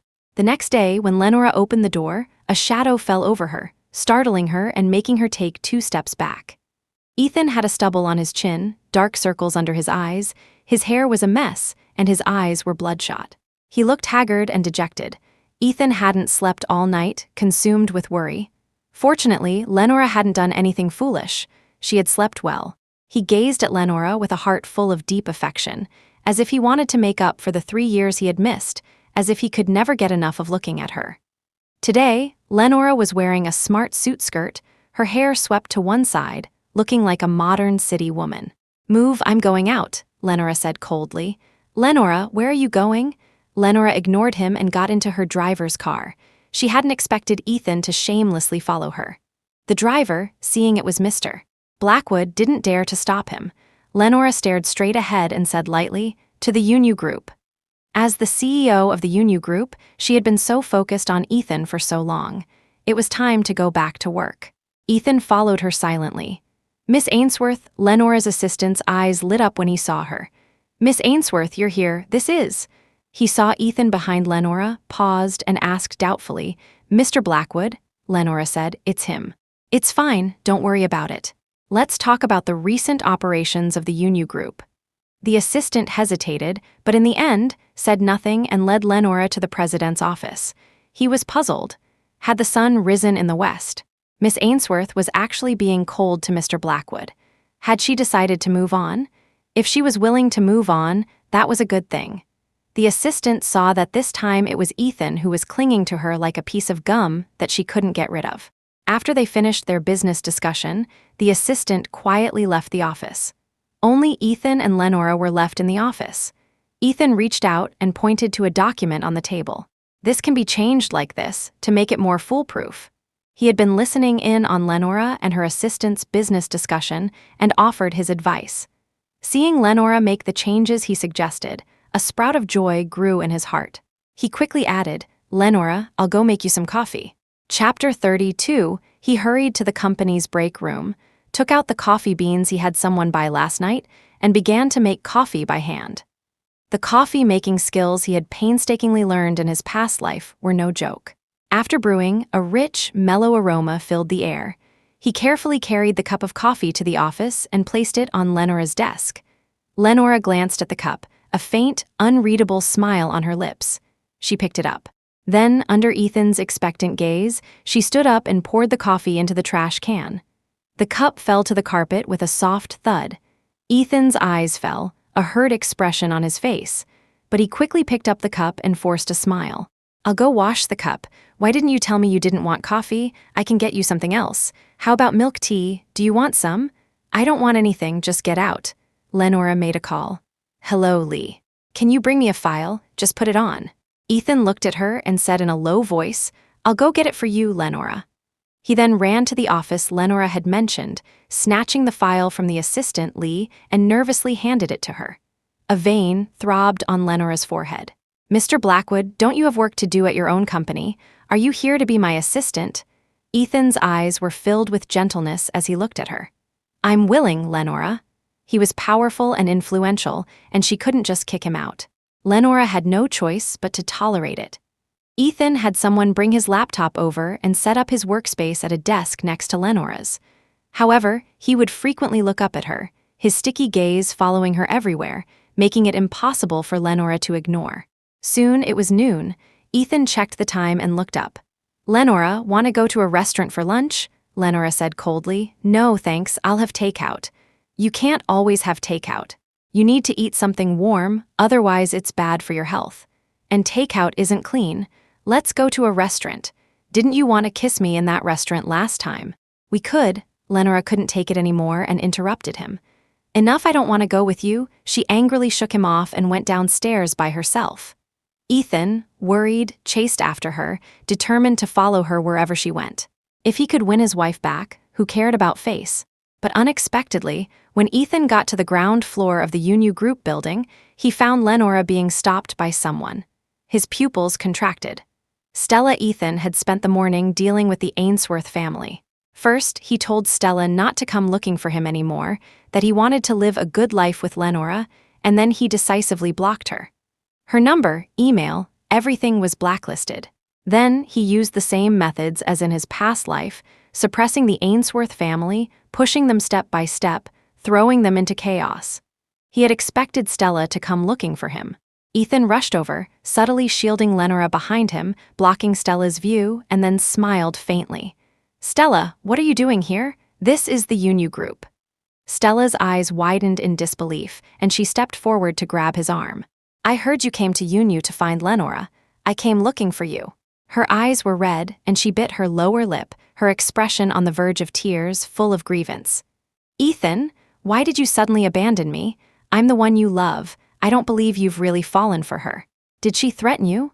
Lenora has always bullied me. She can't stand to see me happy. Is she going to steal you from me too? The last thing I have. Chapter 33. Downstairs from the company, a crowd had gathered, gossiping about the scene. Those who knew Lenora looked at her with a strange expression. Lenora crossed her arms, watching the unreasonable Stella with a cold expression, with no intention of explaining. Ethan frowned and impatiently waved his hand, pushing her aside. Wasn't I clear enough? The person I love now is Lenora, not you. Stop pestering me, Stella. It's not a good look, you know? Stella stumbled and almost fell. Her face turned pale, and tears streamed down her face, making her look pitiful. But no one sympathized with her. The onlookers looked at her as if to say, so she's the shameless one who's causing trouble. Stella bit her tongue so hard it bled, the taste of blood filling her mouth. Ethan, I'm leaving. If you change your mind, you can come find me. She lowered her head, her voice trembling. But I might not be able to wait. The Ainsworth family is in a precarious situation. Father said I have to marry into another family to save our family. She said this with a sliver of hope that Ethan would marry her and help the Ainsworths through their crisis. After all, she had waited for him for 3 years and they had always been in contact, even after he got married. His heart was never with Lenora. How could he change so suddenly? Ethan's sharp eyes saw right through her, and he sneered. Stella, it seems you'll die without ever knowing why I'm the one behind the Ainsworth's troubles. Stella's head snapped up, her breath catching in her throat. What? Why would you do this to me? Ethan looked at her coldly, spitting out his final words. Because you bullied Lenora. Because you slandered her and ruined her family. Stella screamed like a madwoman, her face contorted. What do you mean, ruined her family? Lenora's family is fine, isn't it? She's right here, alive and well. You're going to kill me for that. Ethan couldn't be bothered to argue with her anymore and had the security guards drag her away. He looked at Lenora nervously, afraid she would think he was cruel and ruthless. That's how it is when you're in love. Liking someone is about plunder, about madness. But loving someone is about protection, about restraint. You don't want your image to be tarnished in their eyes. But Lenora, after her initial shock, showed no emotion. She had long since given up on the Ainsworths and didn't care what happened to them. Since Ethan was fighting with the Ainsworths, let them fight it out. Lenora went to the company cafeteria by herself. Under the nervous gazes of all the employees, she went to the counter to get her food. Ethan rushed to get her a tray. "Let me, Lenora, you shouldn't have to carry this," Lenora said. "Eat by yourself, I'm leaving." Although she didn't care about the stares of others, being the center of gossip all day, with countless eyes secretly watching her, made her skin crawl. "Where are you going?" "I'll go with you." "Enough, will you ever stop?" Lenora raised her hand and slapped him. Slap, the once lively cafeteria fell silent. Everyone stared at them, dumbfounded. Ethan's head was knocked to the side. He slowly turned his head back, a red palm print on his cheek, looking utterly ridiculous. He carefully took Lenora's hand and smiled bitterly. "Lenora, did you hurt your hand? If hitting me makes you feel better, then please, hit me as much as you want." Lenora looked at his humble demeanor, speechless for a long time. She ate her food in silence, letting Ethan follow her, chattering in her ear, telling her things he thought she would find interesting.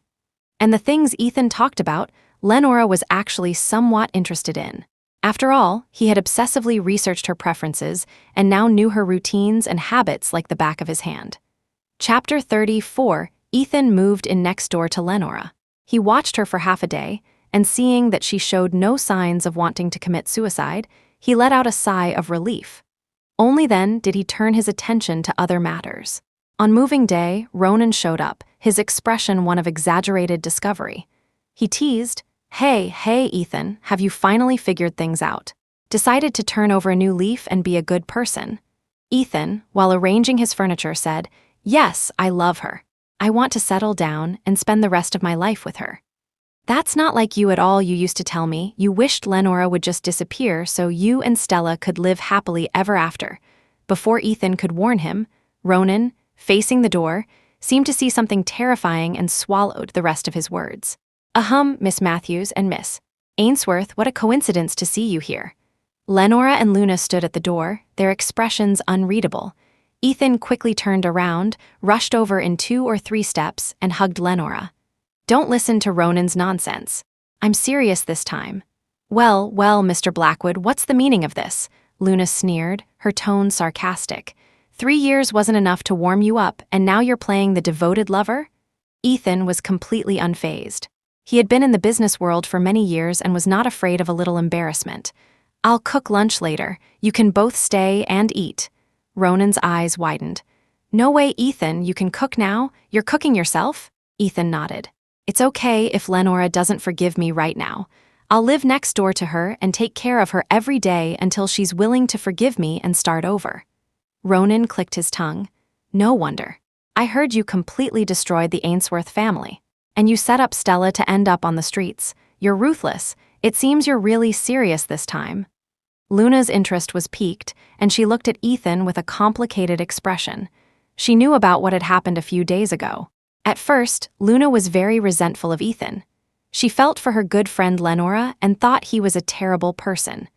But now, Ethan had had a change of heart, had been ruthless with the Ainsworth family, which was clearly to avenge Lenora. And he was being so humble with Lenora, not even getting angry when she slapped him in public. Now Luna was suddenly unsure. She looked at Lenora, wanting to know her attitude. If she was still completely devoted to Ethan, then maybe this time he could be allowed to make amends. Lenora, the center of everyone's attention, smiled faintly. "Let's eat." It was clear she didn't want to talk about it. Everyone had their own thoughts. Ethan, having been rejected several times, was used to it and didn't mind. "Okay, Lenora, you sit down first. Do you want some fruit? I'll peel it for you." Luna and Ronan sat awkwardly in the living room, watching as the powerful man who could control the fate of the city bustled about, serving Lenora tea and water like a servant, even asking if it was too hot, if the temperature was right. Ronan poured himself a glass of water and grumbled, "Ethan, I'm your best friend, you know. Is this how you treat me?" Ethan, his eyes fixed on Lenora as she drank her water, didn't even spare him a glance. Don't you have hands? Get your own drink. I'm busy taking care of my wife. A short while later, Ethan had served all the dishes and pulled Lenora to the sink. Lenora, wash your hands and then let's eat. Lenora pulled her hand away. I'll wash them myself. Don't trouble yourself. After they sat down, they discovered that Ethan's cooking was surprisingly good. He had clearly put in a lot of effort. Luna's sarcastic expression softened, and she nodded in satisfaction. Chapter 35, Lenora, can you come back to the Blackwood estate with me? At the dinner table, Ethan found an opportunity to speak. I haven't been back in a while and I want to take you to see our parents. Yes, we should go see your parents. Lenora put down her chopsticks and sighed. Let's go, I'm finished eating. Let's go now. Ethan was overjoyed. He quickly took her to the car and had the driver take them to the Blackwood estate. As soon as they entered, he called out enthusiastically, Dad, Mom, I brought Lenora to see you. Oh, Ethan, Lenora, you're back, his father snorted. So you remembered to come back, it's been so long. Ethan patted his back and smiled. I've been busy trying to win Lenora back, and work has been busy too. That's why we're only back now. Lenora played along, linking her arm with his, trying to act like a loving couple in front of his parents. Since she couldn't get a divorce, she could at least try to make his parents happy. His mother smiled kindly. Good, good. Now that you two are getting along, we can rest assured. Lenora played the part of the loving wife for most of the day. Finally, when they were leaving, she shook him off. I have something to do later. I'm leaving now. Where are you going? Ethan panicked. To the beach. Don't follow me. Wait, don't go to the beach. Ethan felt as if those two words were a heavy hammer slamming into his heart, filling him with dread. The beach? Was she thinking of? Again. No, he couldn't let history repeat itself. Lenora's wrist hurt from his grip. She looked at him, bewildered. Have you had enough? I'm just going to the beach to clear my head. If you don't let go, I'm calling the police. Ethan wasn't afraid of her calling the police, but he was afraid of being despised by her, so he slowly let go. Her expression didn't seem like she was going to kill herself. Ethan felt a little relieved, but just to be safe, he pretended to leave. Then, when Lenora wasn't looking, he secretly followed her, keeping a safe distance. Lenora went to the place where she had jumped into the sea in her past life and walked slowly along the shore. Soon, a man in front of her waved and called out, Lenora. Lenora ran over, biting her lip, a smile in her eyes. Mr. Vance. Ethan's breathing became ragged. He stared at the man, his eyes bloodshot, his face as grim as if he were about to kill someone. That man was Julian Vance. Julian smiled politely and walked side by side with Lenora, the two of them chatting happily. Lenora's expression was relaxed, her eyes sparkling with joy. Watching from a distance, Ethan was consumed with a raging fire of anger and jealousy. Why? In his past life, Julian had only decided to come back and fight for her after he and Lenora divorced. Now that he hadn't agreed to the divorce, why was he still here? Ethan's fists clenched so tight they cracked. He couldn't help but rush over. He directly blocked Lenora behind him and said with a forced smile, Mr. Vance, this is my wife. We're not divorced yet. Julian's handsome face was full of surprise. He raised an eyebrow. But Lenora told me she has given up on you and proposed a divorce. I thought you would definitely agree, so I flew to the country overnight. Lenora's voice came from behind him. That's right. In my heart, this marriage is already dead. And Julian is my friend. Ethan Blackwood, I don't think you have the right to interfere with my social life, do you? Ethan's face was dark. Even if you don't love me anymore, you're still not divorced from me. You have to fulfill your duties as a wife. I don't agree to you being alone with some random man. What is this if not a date? He had endured so much, given in so many times, but he couldn't stand the thought of the woman he loved being with this wolf in sheep's clothing. Julian chapter 36. Julian's face was smiling, but there was no warmth in his eyes. What do you mean, random man, Mr. Blackwood? You shouldn't say things like that. Lenora looked straight at him. Ethan Blackwood, belated affection is cheaper than dirt. I gave you so much before, I would have torn my heart out for you. How did you treat me? When I was hurt, when I was wronged, did you ever ask me how I was? Did you ever care? I'm just chatting with Mr. Vance, talking about business, and you follow me, accuse me, as if I've done something to betray you. Ethan shook his head in a panic, muttering, No, it's not like that. She sighed. Ethan Blackwood, we're not children anymore. We have to pay the price for our actions. You neglected me for 3 years. Did you ever think that I would feel pain, that I would be disappointed, that I would be sad, and that after enough disappointment, I would just turn around and leave? I'll treat you well from now on. You'll be the center of my world. I won't let you be sad again, I swear. The sea breeze blew through Ethan's hair and rustled Lenora's skirt. Is that so? But don't you think? It's too late, she whispered softly. No, it's not too late. You're standing right here in front of me, alive and well. We can start over. Lenora, I was wrong. I really know I was wrong. Ethan fell to his knees in front of her with a thud, begging her, the once proud golden boy now without a shred of pride in front of Lenora. Julian sneered and stepped on Ethan's back. Ethan's face changed dramatically. He gritted his teeth and grabbed Julian's leg. Suddenly, the scene before his eyes changed rapidly. The sea, the beach.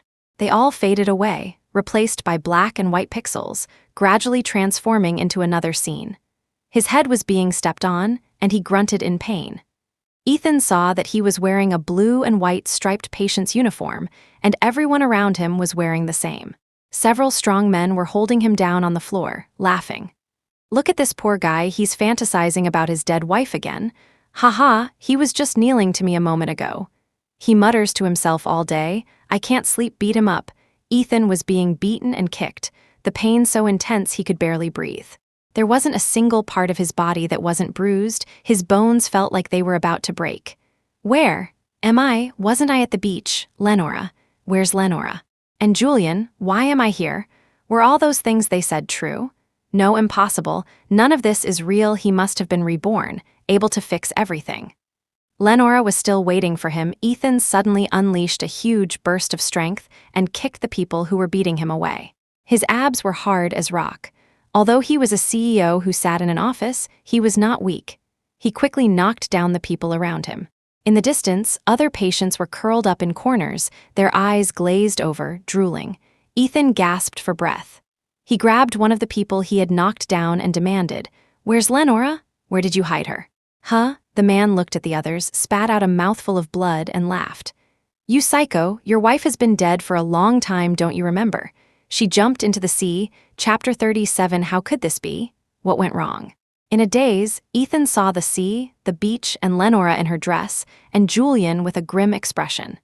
He threw his arms around Lenora as if he had been granted a pardon, holding her tight, his ear pressed against hers. The once strong, powerful man was now in tears, whimpering, Lenora, Lenora, Lenora. Don't go, stay well. I won't ask for your forgiveness anymore. I'll just watch you from afar, okay? I just want to be able to watch you from afar. Lenora, I love you, I really love you. I can't live without you. Ethan was terrified. What had just happened had filled him with a primal fear. He was afraid it was all just a mirage, that he wouldn't even have the chance to make amends, to get close to her. Ethan Blackwood, I really did love you. Lenora suddenly let out a soft laugh. Julian, who had been standing beside her, vanished into thin air. Ethan, his face streaked with tears, stared blankly at the smiling woman. She reached out and touched his face. If I were still alive, I would probably be very happy. Happy that I finally moved you, that you fell in love with me. Ethan shook his head helplessly. No, don't say it. Let my beautiful dream last a little longer, please. Lenora gazed into the distance, where there was only a gray fog, nothing. Unfortunately, there's no magic pill for regret in this world. Nothing can be redone. I'm tired. I can't love anymore. Ethan's throat was tight, he could barely form a sentence. He said hoarsely, Lenora, can I kiss you one last time? The first time, and the last. The biggest regret of his life was causing the death of the woman he loved, leaving her to live in an empty house for 3 years in a state of depression. 1 second, 2 seconds. Ethan's eyes grew darker, his body in more and more pain. Finally, just as he was about to collapse, Lenora said, No, I died a long time ago. Stop deceiving yourself. I was in the seawater for so many days. Have you forgotten? Ethan clutched his head, letting out a pained cry like a dying animal's last struggle. Lenora's face slowly faded before his eyes. He desperately reached out, trying to grab her, to catch a piece of her clothing. But he couldn't grab anything, only empty air. Ethan finally remembered. Rebirth, death, it was all fake. He had gone mad a long time ago. He had gone mad in the day in, day out pain of the past 3 years, and had started to fantasize that Lenora was still alive, still by his side. At first, he would see Lenora sitting at the dining table at his desk, reading a book, playing on her phone, cooking. His hallucinations became more and more elaborate, and his moments of lucidity grew shorter and shorter. He didn't notice the growing fear in the eyes of those around him. Finally, under the sad, desperate gazes of his parents, he was sent to a mental hospital.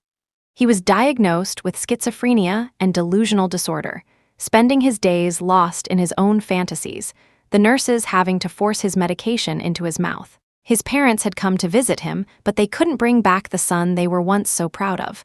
Lenora was dead, and she had taken his soul with her. Chapter 38, Are You Really Better? Ronan looked at the disheveled man in front of him with a complicated expression. But Ethan smiled faintly and said firmly, "Yes, my condition is basically stable now." Ronan sighed. "All right, I'll go pull some strings and get your discharge papers." What a tragic fate. To see his best friend, a man who was once so successful and brilliant, driven mad by guilt, regret, and longing. Ronan's heart ached, but he was helpless, unable to say a word. Ethan had brought this upon himself. It was not for others to judge his fate. All that was left was a sigh. He had seen Ethan's madness with his own eyes. He had treated a chair as if it were Lenora, kissing and caressing it, impossible to pull away. Ronan had once thought his friend would spend the rest of his life in a mental hospital. But yesterday, he had actually contacted him, saying he wanted to be discharged. Ronan had the nurses give him a full examination and found that his condition had indeed stabilized. If Ethan wanted to be discharged, Ronan couldn't keep him in the sanatorium. After he passed the examination, Ronan used some connections to get him released. Ethan stared at the gates of the mental hospital through the car window, silent. Ronan chattered on, "In the years you were gone, your parents aged so much. Your mother fell ill from grief and passed away last year." Ethan's eyes fell. "Your father took over the family business, but he's getting old. Even with my help, it's becoming too much for him. He adopted a relative's child. The child's parents passed away, and now he's learning how to manage the company from your father." Ethan let out a barely audible "mm." He had hurt so many people. "I'll go see Mom," he said slowly, word by word. He hadn't spoken for so long that his voice and thoughts had become sluggish. Ronan took him to his mother's grave. Ethan knelt before the headstone and kowtowed 3 times. Then he stood up and said slowly, "I won't go see my father. I'm afraid it will just make him sad again. Ronan, take me to the beach where Lenora died." Ronan looked at his face deeply. After a long pause, he said hoarsely, "Okay, I'll do it." The moment Ethan got out of the car, he ran frantically towards the sea. The water covered his feet, his legs, then his waist, his neck. Finally, before the water covered his face, Ethan looked back one last time. Ronan stood silently on the sand, his expression one of pain and sorrow. Ronan knew he couldn't stop him, couldn't persuade him to turn back. He knew his friend too well. When he smiled and lied to him, his eyes couldn't hide the grayness of death. Ethan also knew he wouldn't stop him. "Ronan, thank you. If there's a next life, let's be friends again." Ronan let out a cry that was both a laugh and a sob. "Go see your Lenora, goodbye." Ethan smiled, opened his arms, and let himself sink beneath the waves. The salty water filled his throat, his nose. The air was forced from his lungs, and the feeling of suffocation slowly crushed his consciousness. His vision blurred, then went dark. So, this is what it feels like to drown. The water is so cold, so dark, so lonely. There's no sound. "Lenora, what were you thinking when you jumped?" His thoughts had stopped, unable to move. He closed his eyes, a smile of release on his lips. "Lenora, I love you. I'm coming to